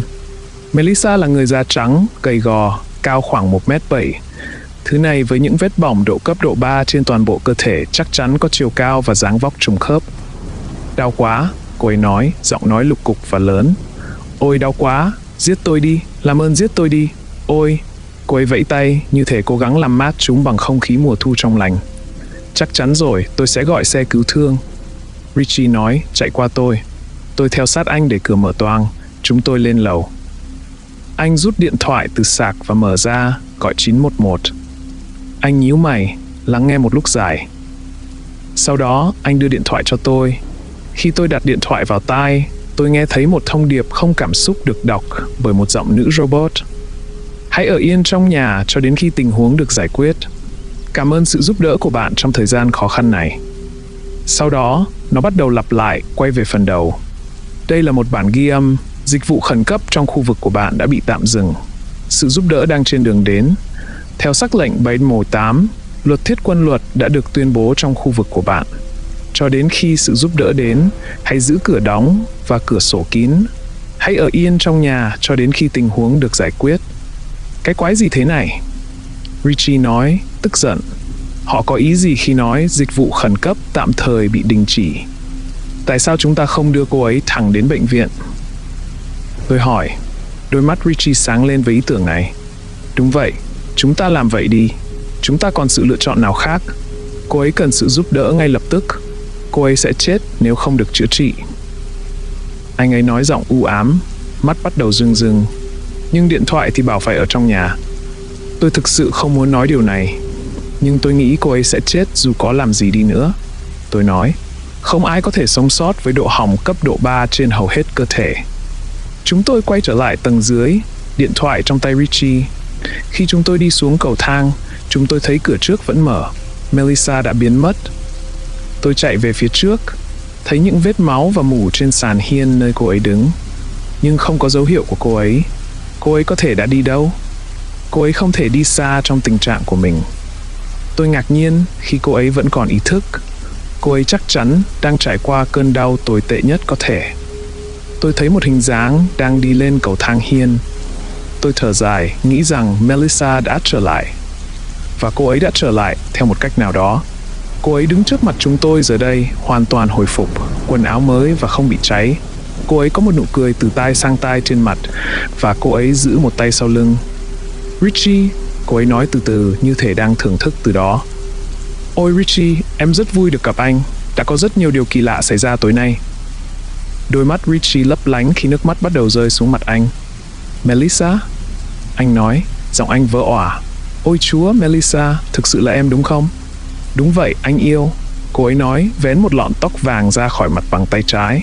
Tay phải của cô ấy vẫn giữ sau lưng. Cô ấy nói như Melissa, và cô ấy thậm chí còn có một số cử chỉ của cô ấy.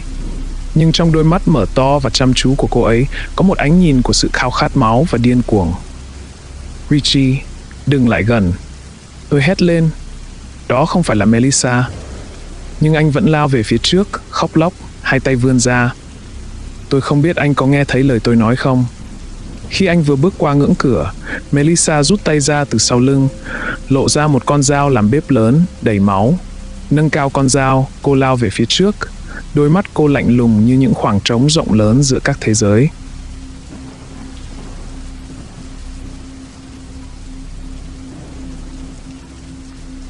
Tay tôi phản ứng nhanh đến mức đầu óc thậm chí còn chưa hiểu chuyện gì đang xảy ra, giương súng lên cao và chĩa thẳng vào ngực cô ấy. Tôi nhìn thấy con dao hạ xuống như trong chuyển động chậm, rồi những giọt máu dày bắn tung tóe khi những viên đạn xuyên qua bụng và tim cô ấy. Cô giật lùi lại, con dao giơ lên khi cánh tay cô co giật.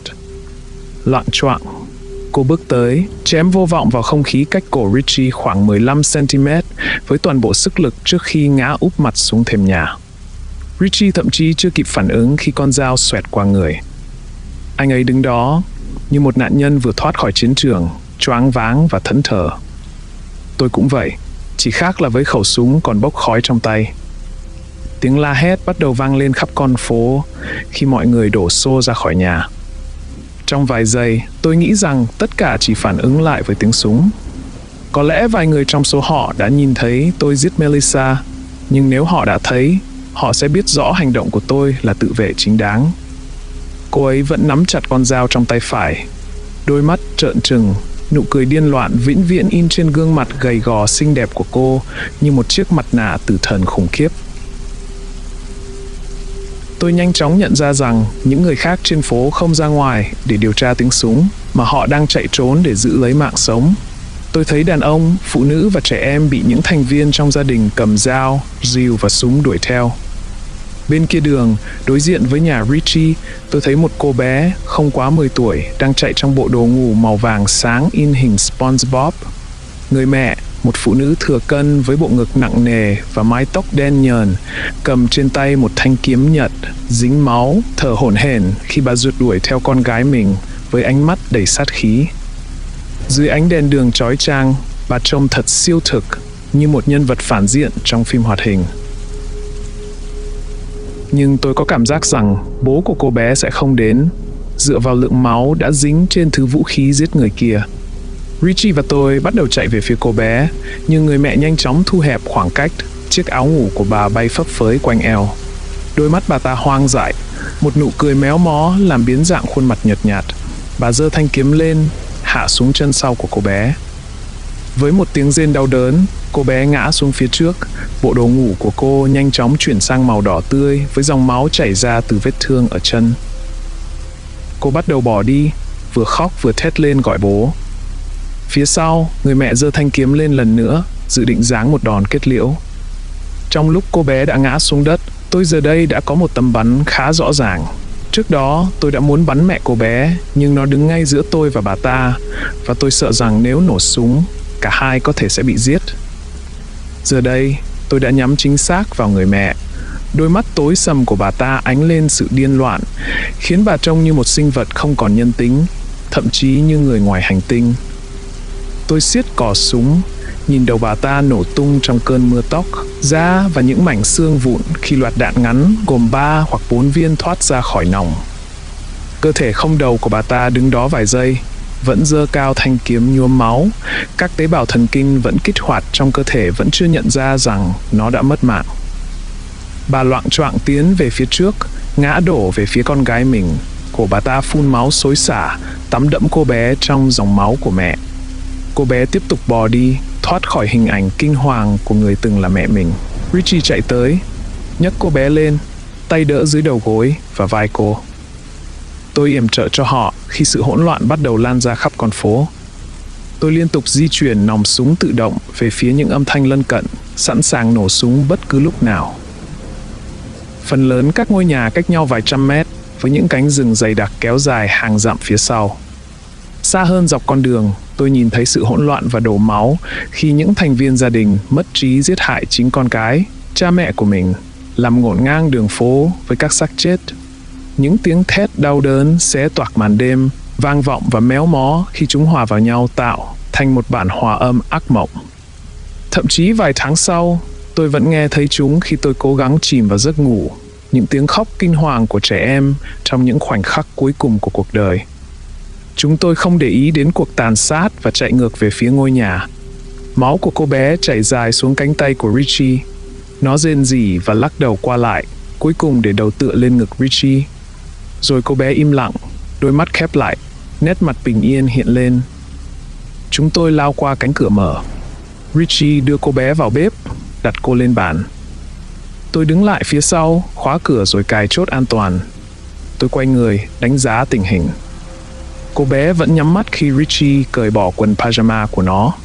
Cả hai chúng tôi đều có bằng đại học và nhiều kiến thức lý thuyết về nhiều lĩnh vực, nhưng không ai có kinh nghiệm thực sự trong việc đánh giá hoặc sơ cứu vết thương. Tôi rút điện thoại ra, theo bản năng vào YouTube để gõ cách khâu vết thương. Nhưng tôi nhận ra rằng mạng Internet không hoạt động. Tất cả các cuộc gọi và tin nhắn cũng không thể gửi đi. Có vẻ như họ đã cắt toàn bộ dịch vụ di động, cũng như các dịch vụ khẩn cấp. Được rồi, tôi nói. Chúng ta không có Internet nên phải tự xoay sở thôi. Tôi không nghĩ nó quá khó. Tôi nghĩ cậu biết nhiều về việc này hơn tôi. Richie nói, cậu luôn thích giải phẫu và những thứ liên quan đến nó. Tôi gật đầu, vẻ mặt nghiêm nghị. Tôi đi rửa tay trong khi Richie lấy một hộp găng tay latex từ ngăn kéo trong bếp. Tôi quay lại chỗ cô bé và bắt đầu làm sạch vết thương bằng khăn giấy với một bát nước và một chiếc khăn sạch đặt cạnh cô bé đang nằm bất động trên bàn. Chẳng mấy chốc, nước đã chuyển sang màu đỏ tươi khi tôi dùng khăn lau máu khỏi làn da cô bé. Tôi có thể thấy vết thương không trúng vào bất kỳ vùng nào quan trọng. Không có mạch máu nào bị đứt phun ra dòng máu đỏ tươi theo nhịp tim, và máu cũng đã bắt đầu chảy chậm lại.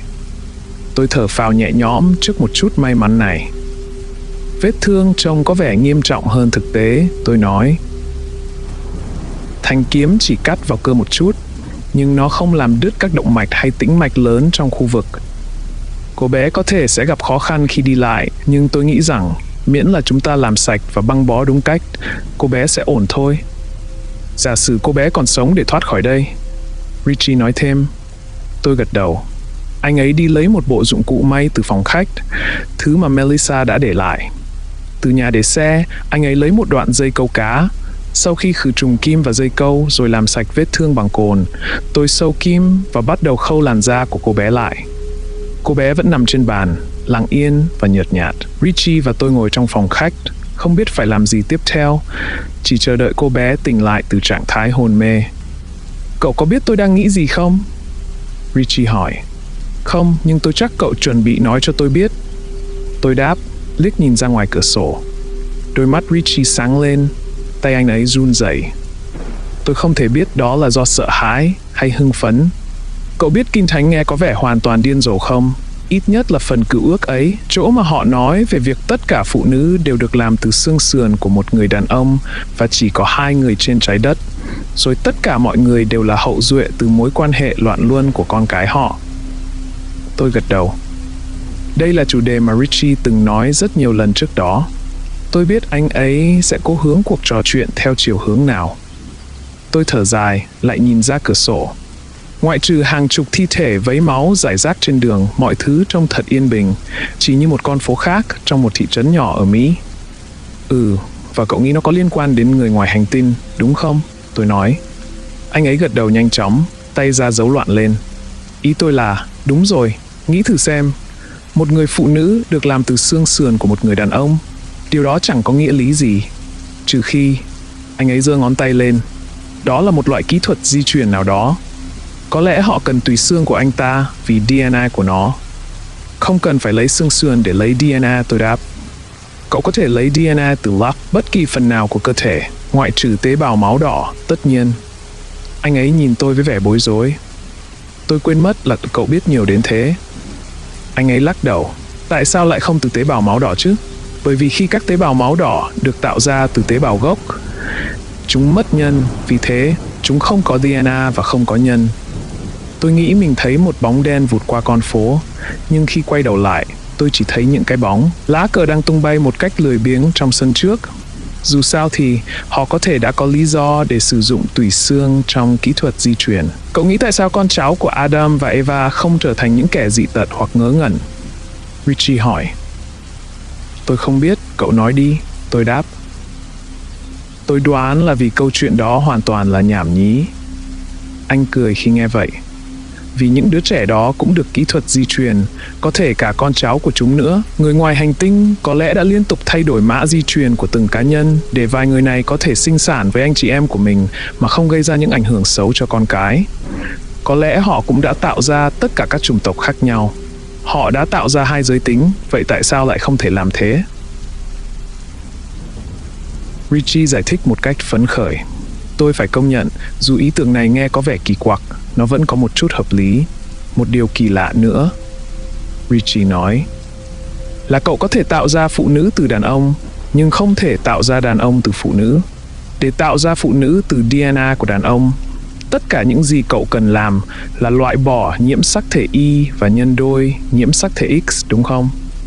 Nhưng cậu không thể tạo ra đàn ông từ DNA của phụ nữ, vì nhiễm sắc thể Y sẽ hoàn toàn thiếu. Nhiễm sắc thể Y sẽ phải được tạo ra một cách tổng hợp từ các nucleotide. Điều này sẽ gây ra vấn đề lớn, khó khăn hơn nhiều so với việc chỉ sao chép nhiễm sắc thể X. Những người viết kinh thánh không thể nào biết được điều đó. Tôi nghĩ những gì đang diễn ra bây giờ chỉ là những thứ như ma quỷ thôi. Tôi trả lời, người ngoài hành tinh sẽ không đến tận đây chỉ để bắt một con khỉ ngẫu nhiên và biến nó thành loài người đâu. Và họ cũng sẽ không quan tâm đến việc thay thế con người. Điều đó chẳng có nghĩa lý gì cả. Nhưng nghĩ lại, dù cả hai chúng tôi đều sai, tôi nghĩ Richie đã tiến gần hơn đến sự thật. Cô bé tỉnh dậy khoảng 15 phút sau đó. Tôi nghe tiếng rên rỉ của nó từ phòng khách. Quay lại từ cửa sổ, nơi tôi đã liên tục quan sát, tôi thấy cô bé đang ngồi dậy trên bàn. Khuôn mặt nhỏ nhắn của nó nhăn nhó trong sự đau đớn và hoang mang. Cháu đang ở đâu? Cô bé hỏi. Cháu đang ở ngay đối diện nhà mình. Tôi nói, chúng tôi đưa cháu vào đây. Bố cháu đâu rồi? Cô bé hỏi, và tôi chỉ lắc đầu. Tôi không thấy có ai sống sót trên đường suốt hơn 20 phút qua. Nếu bố cháu còn sống, thì ông ấy có lẽ đã rời đi. Có lẽ có người đang trốn trong rừng đợi mọi thứ dịu xuống. Tôi trả lời, thực sự thì tôi nghĩ việc mong bố cô bé vẫn còn sống thực sự không có chút hy vọng nào. Tôi bước tới gần cô bé và đặt tay lên vai nó. Cô bé giật lùi lại, mái tóc nâu sẫm che khuất khuôn mặt khi nó né tránh. Tôi sẽ không làm cháu đau đâu, tôi nói. Tôi tên là Julius, còn bạn tôi là Richie. Cháu biết Richie rồi, đúng không? Cô bé gật đầu. Cháu đã thấy chú ấy vài lần khi chú ấy cắt cỏ, nhưng cháu không thực sự biết chú ấy. Nó trả lời. Chú ấy là người tốt, tôi cũng vậy. Đó là lý do tại sao chúng tôi đưa cháu vào trong và băng bó vết thương cho cháu. Tôi thậm chí còn khâu vết thương cho cháu, mặc dù không biết nó trông có chuyên nghiệp không. Nhưng chắc nó sẽ ổn cho đến khi chúng ta đưa cháu đến bệnh viện. Cháu tên là Alice, cô bé nói, nở một nụ cười, đôi má nhợt nhạt ửng đỏ. Cảm ơn, cháu đoán vậy, nhưng chú có biết. Ngay lúc đó, đèn chớp tắt. Chúng sáng lên một lát rồi lại tắt hẳn. Chết tiệt, tôi nói. Richie bật dậy từ ghế sofa, mò mẫm trong bóng tối đến nhà bếp. Tôi nghe tiếng anh lục lọi trong ngăn kéo, rồi kéo ra 2 chiếc đèn pin. Anh bật một cái lên, rồi bắt đầu đi về phía tôi để đưa cái kia. Không cần, tôi nói, bật đèn gắn trên khẩu súng trường. Đèn LED của nó sáng rực, chói mắt hơn nhiều so với 2 chiếc đèn pin của Richie. Anh quay lại và đưa cái còn lại cho Alice. Cảm ơn, cô bé nói nhỏ, bật đèn lên. Tôi quay lại cửa sổ, định kiểm tra xem có động tĩnh gì không. Với đèn đường đã tắt, tôi hầu như không thấy gì. Tôi chiếu đèn qua cửa sổ và hét lên khi thấy một bóng người đứng cách cửa sổ chỉ vài inch, nở một nụ cười đầy ám ảnh. Những xúc tu trắng kỳ lạ bao phủ khu vực mà đáng lẽ ra là mắt của nó, quằn quại và uốn lượn, dính đầy chất nhầy và máu. Dưới nó, tôi thấy khuôn mặt đang tách ra thành 2 phần, khi nụ cười của nó lan rộng ra ngày càng nhiều, chỉ còn lại 5 inch xương và cơ bắp sáng bóng ở phía sau. Hàng trăm chiếc răng sắc nhọn, gồ ghề lấp lánh dưới ánh sáng. Thân hình của nó trông như bị lột da, ướt sũng, máu nhỏ giọt từ những ngón tay xương sẩu. Nó khép miệng lại, da liền lại mà không để lại dấu vết hay đường chỉ nào cho thấy nơi nó đã tách ra. Và bằng một giọng nói trầm khàn, nó lên tiếng. Thí nghiệm gần hoàn tất. Chúng ta sẽ giữ lại những kẻ mạnh. Cuối cùng sẽ chỉ còn ngươi sống sót và chúng ta sẽ đưa ngươi về. Nhưng đừng sợ hãi, chúng ta sẽ làm cho kẻ mạnh trở nên bất tử. Tại sao các ngươi làm việc này? Tôi gào lên, tay siết chặt cò súng. Tôi muốn bắn tan xác con quái vật khủng khiếp này, nhưng một cái gì đó trong tôi bảo tôi đợi thêm chút nữa. Tôi cảm thấy có thể nó không đến đây một mình, và nếu tôi bắt đầu bắn, có thể sẽ buộc chúng tấn công vào nhà. Ngươi còn 3 giờ trước khi thí nghiệm kết thúc, nó nói, quay đi mà không trả lời câu hỏi của tôi. Tôi quan sát những cơ bắp trên cơ thể không da của nó co lại khi nó đi xa. Những xúc tu khổng lồ mọc từ đầu nó liên tục quằn quại như rắn. Tôi thấy sinh vật ngoài hành tinh đi về phía rừng ở phía bên kia đường, nơi hai con khác cùng loại đứng đợi. Cả hai đều khỏa thân và bị lột da. Một người đàn ông mặc áo choàng đen với mũ trùm kín mặt theo sau chúng khi chúng biến mất vào bóng tối. Tôi không nhận ra chúng to lớn đến mức nào cho đến khi một hình người đứng cạnh một trong số chúng. Chúng cao hơn hắn ít nhất 8 feet, với các xúc tu duỗi dài ra xa sau lưng. Tôi quay lại thấy Richie và Alice đang đứng sững sờ trong bếp. Họ đang chuẩn bị một số thực phẩm dễ hỏng bằng đèn pin, làm bánh sandwich ham với phô mai và rau diếp, uống sữa và nước cam. Tôi ngồi xuống, lấy một cái sandwich và cắn một miếng. Thế Richie, tôi nói khi miệng còn đầy sandwich, tôi nghĩ cậu đúng về việc chúng đang thí nghiệm trên chúng ta. Tôi không biết lý do hay chúng mong muốn đạt được gì, nhưng rõ ràng là có một cái gì đó có trí tuệ cao đang dùng chúng ta làm chuột thí nghiệm. Cậu có nghe những gì nó nói không? Chuyện gì sẽ xảy ra trong 3 giờ nữa? Liệu đó có phải là khi chúng dự định giết tất cả chúng ta, những người sống sót không? Chúng đã tiêu diệt hầu hết thị trấn rồi. Cô bé nói với vẻ cay đắng. Chúng đã giết mẹ cháu. Chúng cũng đã giết gia đình tôi nói. Và tôi nghĩ chúng ta sẽ chết hết nếu không làm gì đó. Chúng ta không thể ở lại đây. Chúng ta phải rời khỏi thị trấn. Chúng ta phải cảnh báo mọi người về những gì đang xảy ra ở đây. Cậu nói mấy tay điệp viên chính phủ đã biết về chuyện này rồi. Richie nói. Chúng ta sẽ cảnh báo ai nữa? Không có ai tin chúng ta đâu. Tôi còn không tin nổi nữa mà. Tôi cảm thấy như bị tát vào mặt. Tôi chưa nghĩ đến những người trong những chiếc ô tô đen kể từ khi chúng tôi đón Alice. Họ đã đi đâu? Tại sao họ không ở đây, truy lùng những người liên quan đến sự bất thường và bắn họ, trừ khi họ đã rời bỏ thị trấn? Có lẽ tình hình đã quá nghiêm trọng đến mức các biện pháp như vậy không còn hiệu quả. Có lẽ đó là lý do tại sao họ đã vô hiệu hóa dịch vụ 911 khi tôi đến nhà Richie. Một cơn rung mình chạy dọc cơ thể tôi khi tôi suy nghĩ về điều đó. Còn việc báo thù thì sao, cho Melissa và vợ của cậu? Anh chỉ vào tôi, và mẹ của cháu. Anh chỉ vào Alice. Tôi bật cười với điều đó. Báo thù hả? Bằng cái gì? 3 băng đạn tôi, còn lại cho khẩu súng này à? 2 người thì không có vũ khí, và cô bé chỉ mới 10 tuổi. Tôi muốn báo thù chẳng kém gì ai, nhưng chúng ta phải tập trung vào việc sống sót. Quan trọng nhất, chúng ta phải tập trung vào việc giúp cô bé sống sót. Tôi nói, gật đầu về phía Alice. Chúng ta là những người duy nhất còn lại có thể giúp cô bé sống sót và thoát khỏi đây. Richie sắp nói gì đó thì tiếng la hét bắt đầu vọng vào từ ngoài. Tôi nghe thấy một người đàn ông đang gào thét cầu cứu. Tôi chạy tới cửa sổ và thấy một người đang đập cửa nhà Alice ở phía bên kia đường. Ôi Chúa ơi, xin ai đó giúp tôi, anh ta gào lên. Khi không có ai đáp lại, anh ta bắt đầu chạy về phía nhà Richie.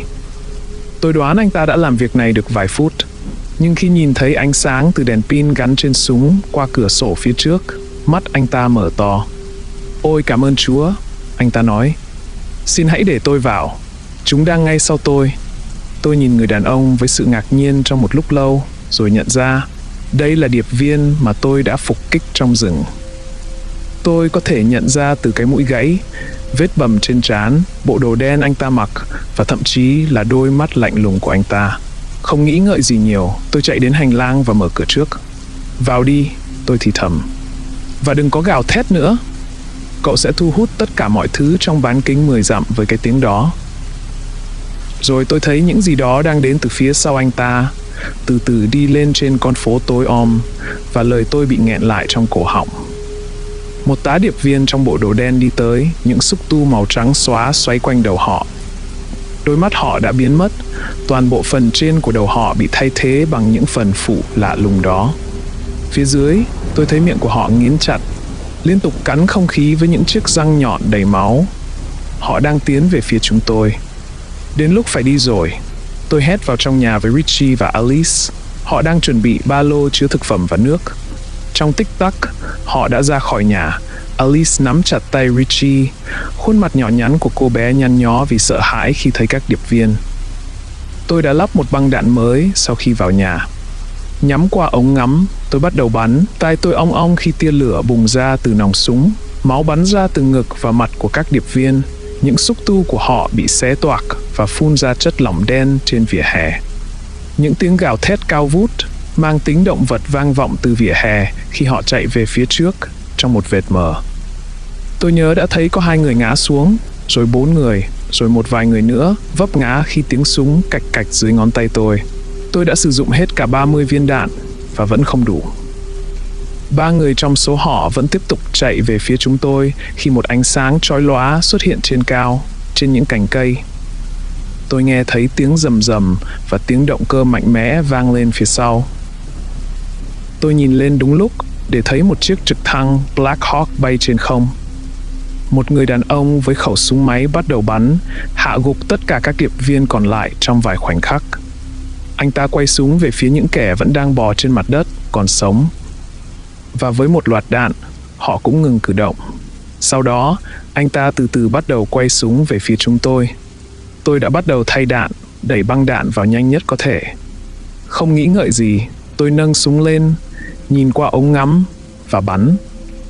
Như thể trong chuyển động chậm, tôi thấy người đàn ông trên chiếc trực thăng bị giật mình trước khi ngã ra ngoài cửa bên. Với một tiếng phịch nặng, cơ thể anh ta rơi xuống sân cỏ của nhà Richie. Chiếc trực thăng tiếp tục bay và nhanh chóng biến mất qua khu rừng. Tiếng cánh quạt của nó dần mờ đi và rồi biến mất trong vài giây.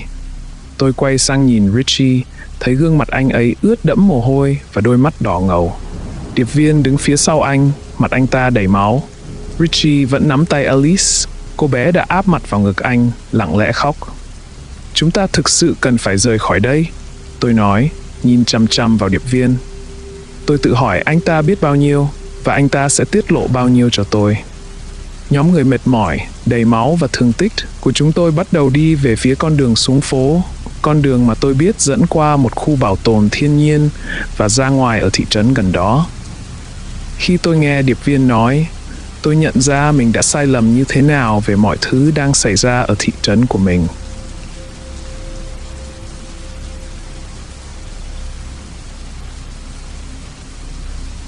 Người đàn ông nói rằng tên anh ta là đặc vụ Kellerson và những gì anh ta nói với nhóm hầu hết đều trùng khớp với những gì anh ta nói với tôi khi tôi phục kích và đánh anh ta. Cơ quan chính phủ bí mật của họ, mà anh ta chỉ gọi là những người dọn dẹp, đã được cảnh báo về sự hiện diện của một hiện tượng bất thường tiềm ẩn trong thị trấn nhỏ của chúng tôi.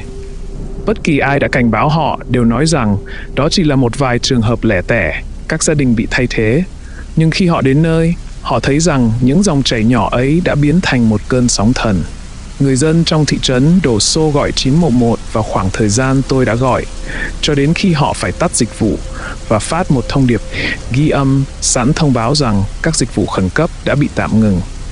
Điều này không giúp ích gì khi hầu hết cảnh sát hoặc đã bị thay thế hoặc đang bị tấn công bởi các thành viên trong gia đình đã bị mất trí. Và vì thế, chúng tôi bắt đầu kiểm soát và loại bỏ hiện tượng bất thường bằng cách duy nhất có thể. Anh ta nói, bất cứ khi nào có cuộc gọi 911, báo hiệu về sự hiện diện của một gia đình bị thay thế, chúng tôi sẽ đến và tiêu diệt nhóm đó nhằm ngăn chặn sự lan truyền của căn bệnh trong cộng đồng. Thế nhưng tình hình đã trở nên nghiêm trọng, đến mức gần như mọi ngôi nhà trên mọi con đường đều đã bị xâm phạm. Chúng tôi bắt đầu phải đi từ nhà này sang nhà khác, vẫn nhanh chóng phản ứng với bất kỳ cuộc gọi 911 nào, trong khi các đặc vụ của chúng tôi dần trở nên quá tải. Đó là khi chúng tôi tìm thấy anh đang trốn trong nhà hàng xóm, và chúng tôi đã được lệnh phải loại bỏ anh và gia đình của anh ngay lập tức. Nhưng chúng tôi không bao giờ có cơ hội tìm thấy vợ và con gái của anh. Vì những tình huống mà anh đã biết, chúng tôi phải dồn mọi nguồn lực để theo dõi anh trước khi anh trốn thoát và có khả năng lây lan dịch bệnh xa hơn. Rồi sau đó chúng tôi dự định quay lại và tiêu diệt những kẻ thế thân. Sau khi anh phục kích và trói tôi lại, tôi đã ngồi đó chờ khoảng 5 phút để phần còn lại của nhóm đi về phía tôi và giải cứu tôi. Sau đó, tôi bắt đầu mất hy vọng rằng họ sẽ tìm thấy tôi nhanh chóng. Tôi vẫn nghe họ nói chuyện xa xa qua những tán cây, nhưng họ đã ngừng tiến về phía trước. Tôi có thể lắc lư về phía vách đá và chà sát dây buộc vải vào một tảng đá lởm chởm cho đến khi tôi giải thoát được đôi tay. Đến lúc đó, tôi biết có điều gì đó không ổn với những người còn lại trong nhóm của tôi. Đầu tiên, tôi có thể nghe thấy tiếng hét của họ vọng khắp khu rừng. Tôi nhìn về phía họ. Hàng chục bóng đèn LED sáng của họ vẫn nhảy loạn xạ, tạo ra những cái bóng hỗn loạn vươn ra khắp mọi nơi. Tôi không thể biết chuyện quái quỷ gì đang xảy ra. Tôi nghe thấy đội trưởng của tôi hét lên ra lệnh, cố gắng sắp xếp mọi người vào hàng ngũ, rồi tiếng súng nổ. Tất cả các khẩu súng bắt đầu bắn cùng một lúc, bắn hàng trăm viên đạn trong vài giây. Một luồng sáng màu tím chói lòa bắn ra từ khu vực đó, và ngay lập tức mọi thứ trở nên im lặng chết chóc. Người đặc vụ tái mặt đi khi nhớ lại chuyện đó. Anh ta đi bộ bên cạnh chúng tôi, qua con đường mòn, đầy đá quanh co lên một ngọn đồi và xuống thị trấn bên cạnh, nằm trong một thung lũng. Tôi lẻn đến gần nơi hỗn loạn, cố gắng nhìn xem chuyện gì đang xảy ra mà không trực tiếp tham gia. Tôi cần phải nhìn để có thể tìm ra nguồn gốc của sự bất thường. Tôi nghĩ mình có thể báo cáo lại với cấp trên, và sau đó chúng tôi có thể làm việc để nhanh chóng loại bỏ nó tận gốc rễ. Tôi nhìn thấy một thứ gì đó dưới đất, một nửa bị chôn vùi. Những gì lộ ra có những tháp nhọn kỳ lạ màu bạc và vàng, mỏng như lụa, như thể chúng được dệt nên bởi một con nhện ngoài hành tinh.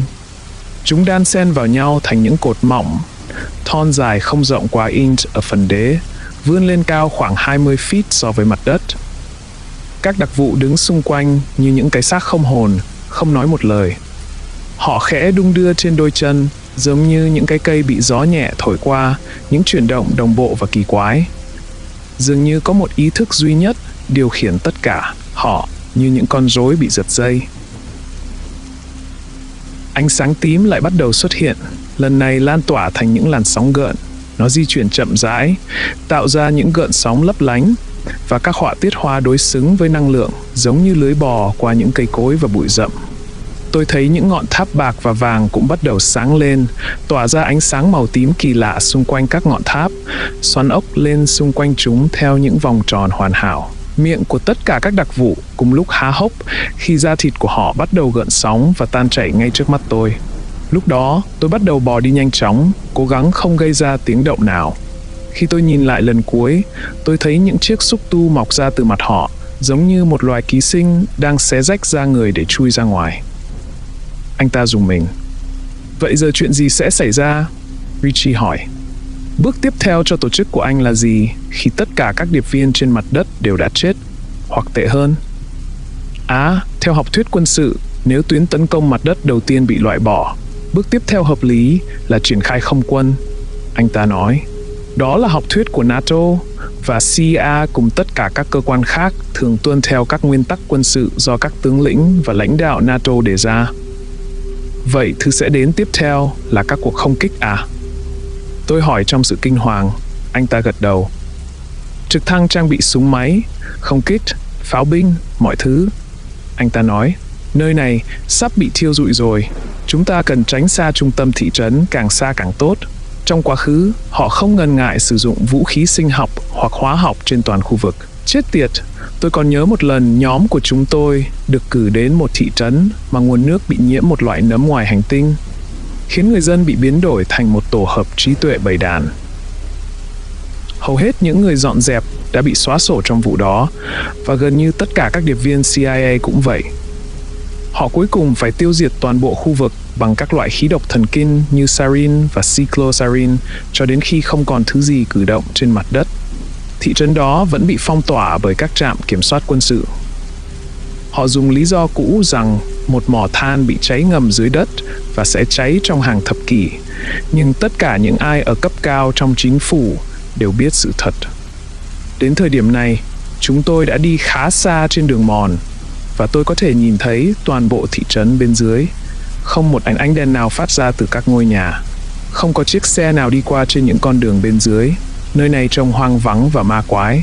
Tuy nhiên, thỉnh thoảng, một tiếng hét kinh hoàng hoặc đau đớn sẽ xé toạc màn đêm, yếu ớt nhưng rõ ràng, vang vọng lên đến đỉnh đồi và xuyên qua những tán cây cho đến khi nó biến mất hoàn toàn. Tôi thấy nhiều trực thăng bay ngang dọc trên bầu trời. Chúng sử dụng những chiếc đèn pha khổng lồ để quét dọc các con đường và phía trước, phía sau của các ngôi nhà, tìm kiếm bất kỳ dấu hiệu chuyển động nào. Thỉnh thoảng, tiếng súng tự động từ trên cao vang lên, dấu hiệu cho thấy họ đã bắt được một mục tiêu nào đó. Mặc dù tôi không biết họ đang giết những kẻ thế thân hay những dân thường vô tội, hoặc cả hai. Tôi thậm chí còn không chắc có bao nhiêu thường dân vô tội vẫn còn sống sau cảnh hỗn loạn và đổ máu mà chúng tôi đã chứng kiến. Dựa trên thực tế là tay súng máy trực thăng đã bắt đầu nhắm vào tôi trước khi tôi giết anh ta. Tôi tin rằng họ đang đi khắp nơi giết bất cứ thứ gì chuyển động. Có lẽ dị thường đã lan rộng quá nhanh đến mức họ nghĩ rằng họ không còn lựa chọn nào khác. Khi chúng tôi quan sát cảnh vật dưới bầu trời đêm đầy mây, chiếc phi thuyền không phải của con người đầu tiên bắt đầu mờ nhạt xuất hiện trên đường chân trời. Nó bay thấp, hầu như không vượt qua được hàng cây và di chuyển nhanh hơn nhiều so với bất kỳ máy bay phản lực nào. Tuy nhiên, nó không phát ra tiếng nổ siêu thanh và thậm chí không tạo ra tiếng động. Nó di chuyển về phía trước theo một cách kỳ lạ, chói tai, nhảy từ điểm này sang điểm khác trong một vệt mờ, rồi đột nhiên chậm lại. Tôi chỉ kịp thoáng nhìn, thấy phi thuyền, một mớ những sợi bạc và vàng đan xen tạo thành một mô hình lưới dọc theo thân khổng lồ. Nó có kiểu kiến trúc tương tự như những tháp nhọn mà đặc vụ Kellarson đã miêu tả, được tạo thành từ những sợi mỏng uốn cong lên xuống quanh thân phi thuyền. Nó phát ra ánh sáng xanh nhạt, kèm theo âm thanh vo ve nhẹ nhàng và tỏa ra mùi giống như ozone và freon. Chuyển động theo một vòng cung duyên dáng, nó bay qua thị trấn như một con rồng vàng khổng lồ. Phía sau nó, tôi thấy 3 chiếc máy bay chiến đấu đang điên cuồng cố gắng đuổi theo phi thuyền ngoài hành tinh. Chúng bắn tên lửa với những vệt lửa dài, lao vút qua bầu trời và đâm vào phần sau của thân phi thuyền. Một tia sáng xé toạc bầu trời đen khi tên lửa phát nổ. Tiếng nổ ầm vang vọng về phía chúng tôi chỉ sau một khoảnh khắc. Chiếc phi thuyền dừng hẳn trên không trung, đông cứng tại chỗ như thể một đoạn video đã bị tạm dừng. Khi khói và lửa tan, nó vẫn lơ lửng ở đó. Vầng hào quang màu xanh vẫn bao quanh nó, bên ngoài hoàn toàn nguyên vẹn. Các máy bay chiến đấu tiếp tục áp sát. Động cơ của chúng gầm rú khi tiến đến gần hơn. Ánh sáng xanh lấp lánh bao quanh phi thuyền nhanh chóng lớn dần, tạo thành một đám mây dường như hút cả không khí xung quanh vào nó. Những tia sét bắt đầu bùng nổ từ đám mây, hàng chục luồng năng lượng phân nhánh bắn trúng cả 3 chiếc máy bay chiến đấu trong chớp mắt. Các mảnh vỡ của máy bay nổ tung lửa bùng lên từ vỏ kim loại. Rồi một đợt sét thứ hai ập đến và những chiếc máy bay tan thành từng mảnh. Đám mây bao quanh con tàu tan biến, bị gió thổi bay. Chậm rãi, gần như lười biếng, nó bắt đầu di chuyển về phía trước một lần nữa. Động cơ kỳ lạ của nó kêu vo vo, thị trấn bị phá hủy tràn ngập mùi ozone khi những kẻ chiến thắng bay đi. Chúng tôi tiếp tục lên đường, cố gắng đi nhanh nhất có thể. Alice bắt đầu kêu ca về cái chân đau sau vài dặm đường. Richie và tôi đã thử thay nhau cõng cô bé, nhưng nó quá nặng để mang đi trong bóng tối, trên một con đường mòn đầy những rễ cây và đá nhô lên như đang cố bắt chân chúng tôi lại. Cái chân của Alice lại bắt đầu chảy máu và tôi có thể thấy một vệt đỏ ở chỗ những mũi khâu tạm bợ. Chuyện này không ổn. Đặc vụ Kellarson nói với chúng tôi khi cô bé bước khập khiễng phía sau. Chúng ta có thể phải bỏ cô bé lại. Không đời nào chúng ta bỏ rơi cô bé. Richie tức giận thì thầm. Nếu chúng ta không rời khỏi thị trấn này trong thời hạn 3 giờ, tất cả chúng ta sẽ chết. Anh có hiểu điều đó không? Chúng ta có nên hy sinh tất cả vì một đứa trẻ, một cô bé kiểu gì cũng sẽ chết nếu không kịp rời khỏi thị trấn không? Đặc vụ Kellarson đáp trả. Chúng ta đâu có biết chắc họ định giết chúng ta khi hết thời gian hay không đâu. Tôi nói, nhớ lại khuôn mặt kỳ quái với những xúc tu mà tôi đã nhìn thấy qua cửa sổ, và thoáng thấy đôi mắt trắng đục, vô hồn sau những xúc tu ngoằn ngoèo đó. Tôi chỉ nhìn thấy chúng trong chốc lát, như một ngôi sao băng thoáng qua nơi khóe mắt, nhưng trí tuệ ẩn chứa trong những đôi mắt kỳ lạ đó là không thể phủ nhận. Tôi quay lại nhìn Alice. Cô bé tụt lại phía sau xa hơn bao giờ hết. Tôi thở dài, dừng lại để quay lại kiểm tra nó. Tôi nghe thấy tiếng xào xạc qua những cái cây khi tôi vòng lại. Tim tôi nhảy lên khi tôi quay về phía tiếng động, giơ khẩu súng trường lên. Đằng sau những bụi cây, qua bóng tối và cành cây, tôi nhìn thấy chính mình. Tôi mặc cùng một bộ quần áo, cùng một chiếc áo hoodie, ngẫu nhiên mà Richie đã tặng tôi. Tôi có cùng kiểu tóc, cùng đôi giày, mọi thứ, ngoại trừ đôi mắt thì không giống nhau. Chúng sáng lên với sự điên loạn, tỏa sáng với cơn thịnh nộ loạn thần đủ mạnh để làm tan biến thực tại. Phía sau tôi thấy những thành viên khác trong nhóm của chúng tôi rải rác ở đằng xa. Alice, đặc vụ Kellarson và Richie, tất cả đều đứng sau những cái cây hoặc ẩn sau những bụi cây, nhìn ra ngoài trong ánh sáng mờ ảo xuyên qua bụi cây. Alice đã đuổi kịp tôi. Cô bé đứng nhìn chằm chằm vào khu rừng tối tăm, đôi mắt tràn đầy nỗi kinh hoàng khi nhìn thấy những kẻ song trùng bất động như những bức tượng với nụ cười tô toét, điên cuồng hằn lên khuôn mặt của từng người. Tôi vẫn nhớ nguyên văn những lời của tên ghê tởm có xúc tu đó qua cửa sổ, thậm chí đến tận bây giờ, nhiều tháng sau. Hắn đã nói, chúng ta sẽ giữ cho những kẻ mạnh sống sót. Tôi nghĩ hắn ám chỉ những người sống sót, nhưng có điều gì đó đã bị lung lay trong tâm trí tôi khi tôi cân nhắc đến sự mơ hồ của nó. Có lẽ hắn muốn nói rằng họ sẽ giữ cho những kẻ song trùng sống sót nếu chúng giết chết được bản gốc. Có lẽ hắn muốn nói đến kẻ mạnh nhất trong hai thực thể, một kẻ điên cuồng và không biết sợ, một kẻ vẫn còn lý trí và nhân tính. Tôi giơ súng lên, chuẩn bị bắn kẻ thế thân của mình và kết thúc chuyện này mãi mãi, thì đột nhiên có ai đó lao vào tôi từ phía sau. Tôi bị hất văng về phía trước bởi cú tấn công bất ngờ. Đầu tôi va mạnh vào một cái cây và ngã xuống đất, hơi thở như bị rút cạn khỏi phổi. Khẩu súng bay qua đầu tôi và rơi xuống cách đó khoảng một bước chân khi tôi nằm đó, choáng váng, mắt nổ đom đóm và cố gắng thở. Trong trạng thái mơ màng, tôi thấy kẻ thế thân của Al đang tiến về phía tôi, thò tay vào phía sau quần, như thể đang tìm thứ gì đó. Tôi thở nhanh, ép mình di chuyển, cố gắng với lấy khẩu súng. Đầu tôi choáng váng và mọi thứ dường như trở nên tối sầm. Tôi cảm nhận được máu đang chảy xuống từ da đầu, len lỏi quanh tai thành một dòng máu nhỏ.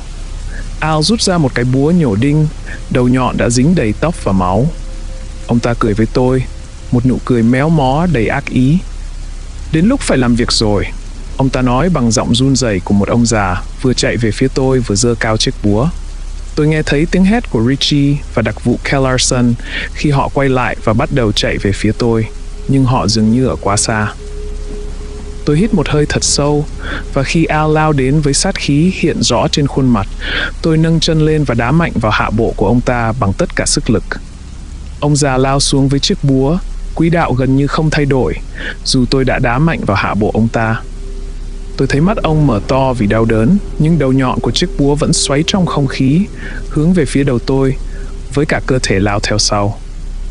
Tôi lăn sang một bên, và ngay sau đó, nghe thấy tiếng búa đập xuống đất với một âm thanh trầm đục. Richie đã đến chỗ tôi. Anh ta thò tay vào túi và rút ra một con dao gọt trái cây nhỏ khi chạy về phía trước, thứ mà anh ta hẳn đã lấy từ nhà bếp trước khi rời đi. Khi Al thở hổn hển trên mặt đất cạnh tôi, đôi mắt ông ta mờ đi và đầy đau đớn. Richie đâm con dao xuống giữa cổ họng ông. Toàn bộ lưỡi dao ngập sâu, cắt qua da thịt ông ta dễ dàng như một người thợ lặn xuyên qua mặt nước. Ông già co giật và đá mạnh, nghẹn trong cơn trào máu khi cố hít thở. Một âm thanh kinh khủng, như tiếng rên rỉ pha lẫn tiếng sụp sôi vang lên khi ông ta cố gắng hớp lấy không khí. Máu tươi bắn ra theo nhịp thở, trào qua tay cầm của con dao. Ông ta nhìn tôi, vẫn cứ cười, từ từ đưa tay ra như muốn chộp lấy tay tôi. Lúc đó, tôi đã lấy lại được bình tĩnh sau chấn động nhẹ, lăn người trên đôi chân và cầm lấy khẩu súng. Tôi từ từ đứng dậy và run rẩy, cảm thấy buồn nôn. Tôi nhìn vào trong rừng, muốn tiêu diệt kẻ song trùng của mình trước khi hắn có thể giết tôi. Nhưng, trong lúc tôi vật lộn với Al, cả đám chúng đã biến mất.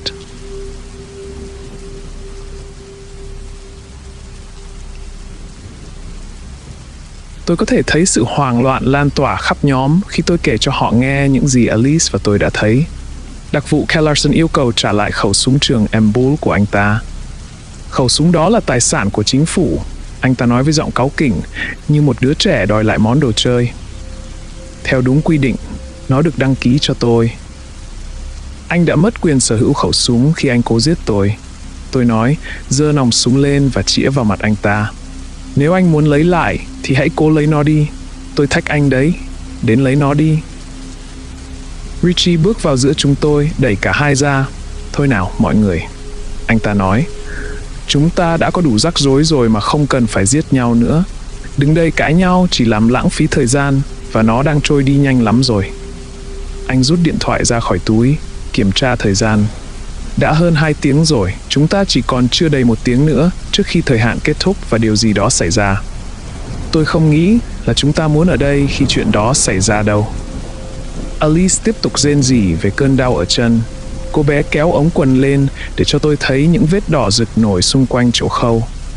Một dòng máu đen sẫm nhỏ giọt xuống chân và tôi thấy máu đã thấm vào một bên quần của cô bé. Chúng tôi sẽ đưa cháu đến bác sĩ ngay khi chúng ta ra khỏi đây, tôi hứa với cô bé. Nhưng cháu phải tiếp tục đi. Chúng tôi không thể bế cháu suốt chặng đường được. Chúng tôi đã đến đỉnh của những ngọn đồi bao quanh thị trấn và bắt đầu đi xuống. Thị trấn tiếp theo nằm sâu trong thung lũng và chúng tôi sẽ phải dò dẫm đi xuống những con đường dốc đầy đá để đến được đó. Từ xa, tôi nghe thấy tiếng gầm rú của nhiều động cơ mạnh mẽ. Tôi ngước lên và thấy những chiếc máy bay tiêm kích lướt qua trên đầu như một cơn lốc, phá vỡ bức tường âm thanh. Tôi cảm thấy cú nổ siêu thanh như xuyên qua xương cốt, làm rung chuyển lồng ngực. Tôi vô tình cắn chặt răng vào môi khi nó bay qua, kéo theo một dòng máu mỏng. Tiếng gầm rú của những chiếc tiêm kích bắt đầu mờ dần vào khoảng không trước khi bị ngắt quãng bởi những vụ nổ liên tiếp. Tôi nhìn thấy những tia sáng lóe lên từ trung tâm thị trấn, giống như một mặt trời thứ hai mọc lên giữa đêm tối. Một đám mây hình nấm đen kịt bốc cao lên trời, hòa vào những đám mây đen dày đặc phía trên. Chuyện này không ổn chút nào. Đặc vụ Kellerson nói, lau mồ hôi trên trán khi nhìn đờ đẫn về hướng những vụ nổ.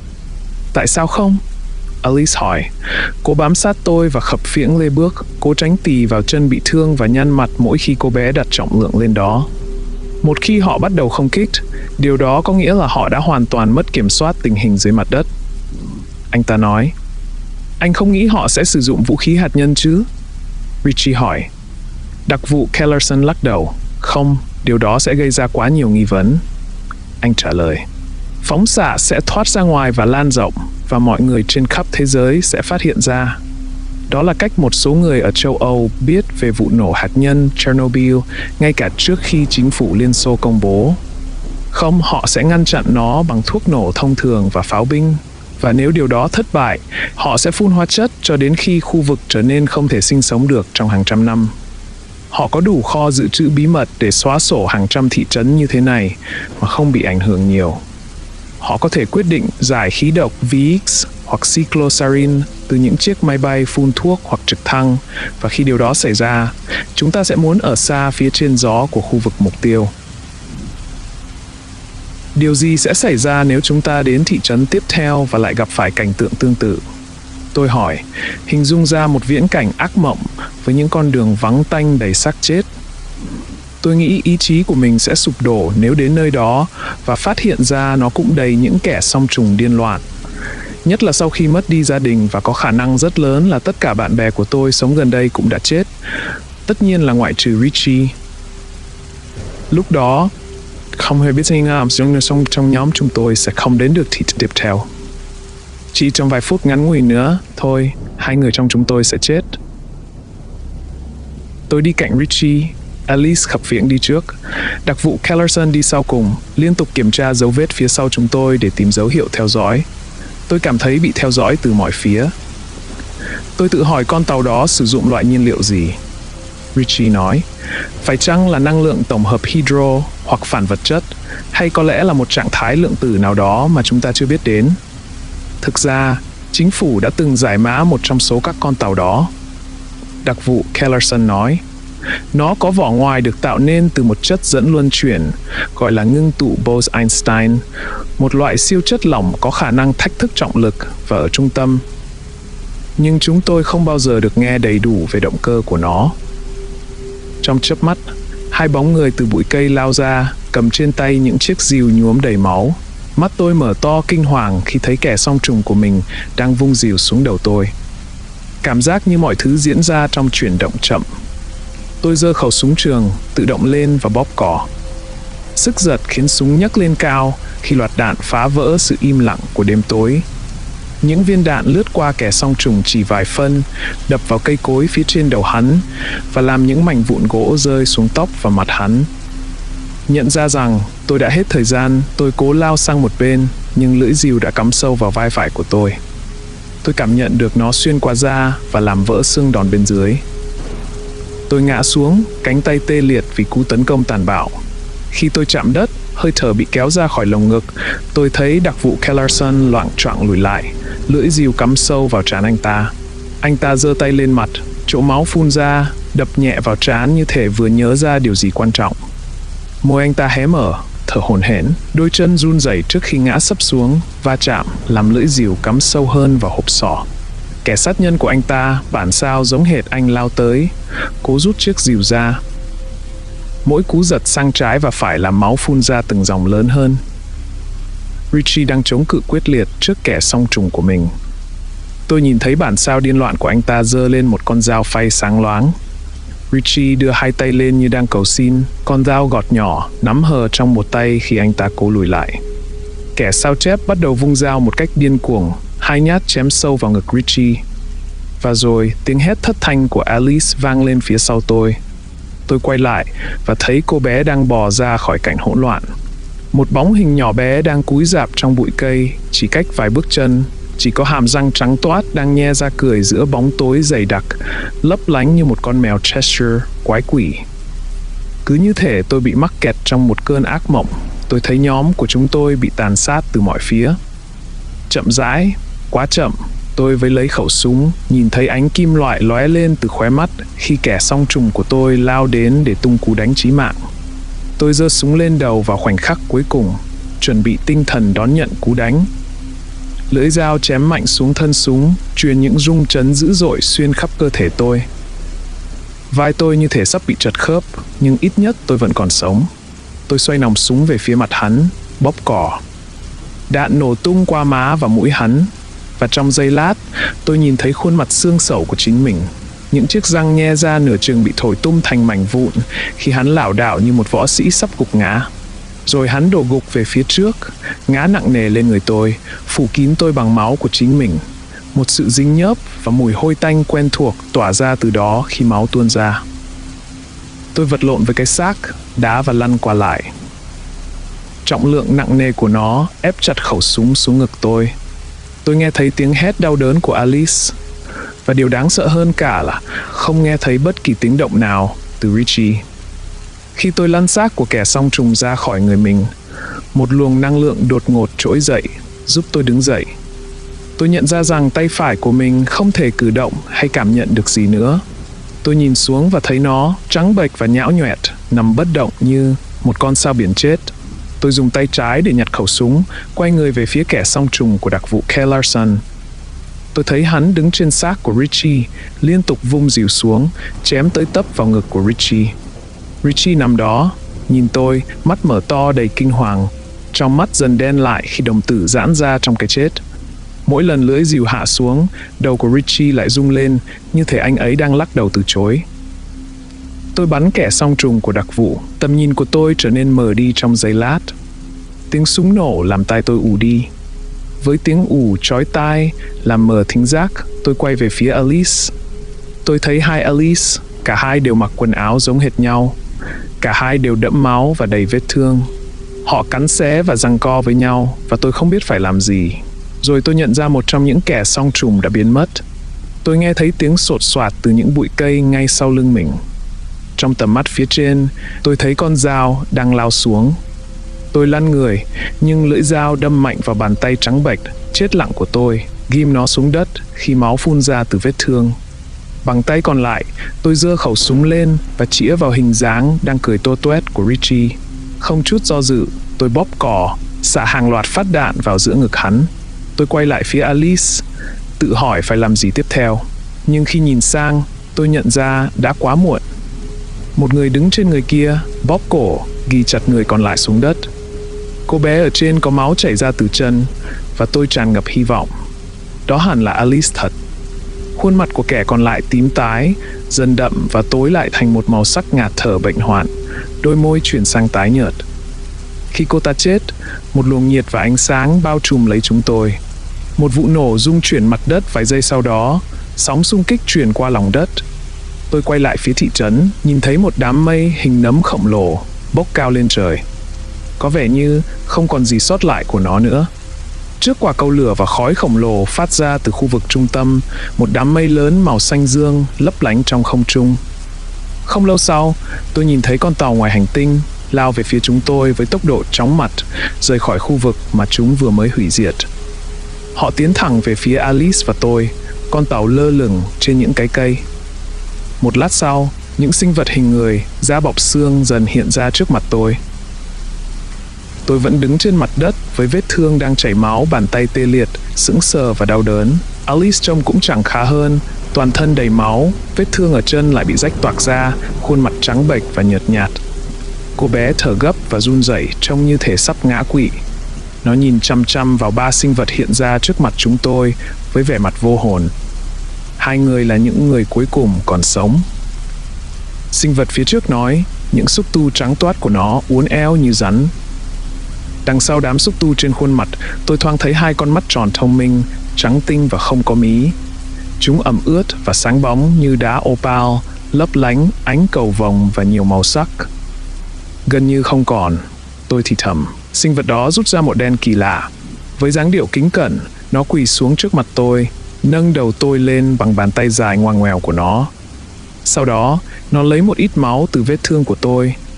Nó đứng dậy và bước tới chỗ Alice, lặp lại nghi thức kỳ lạ này.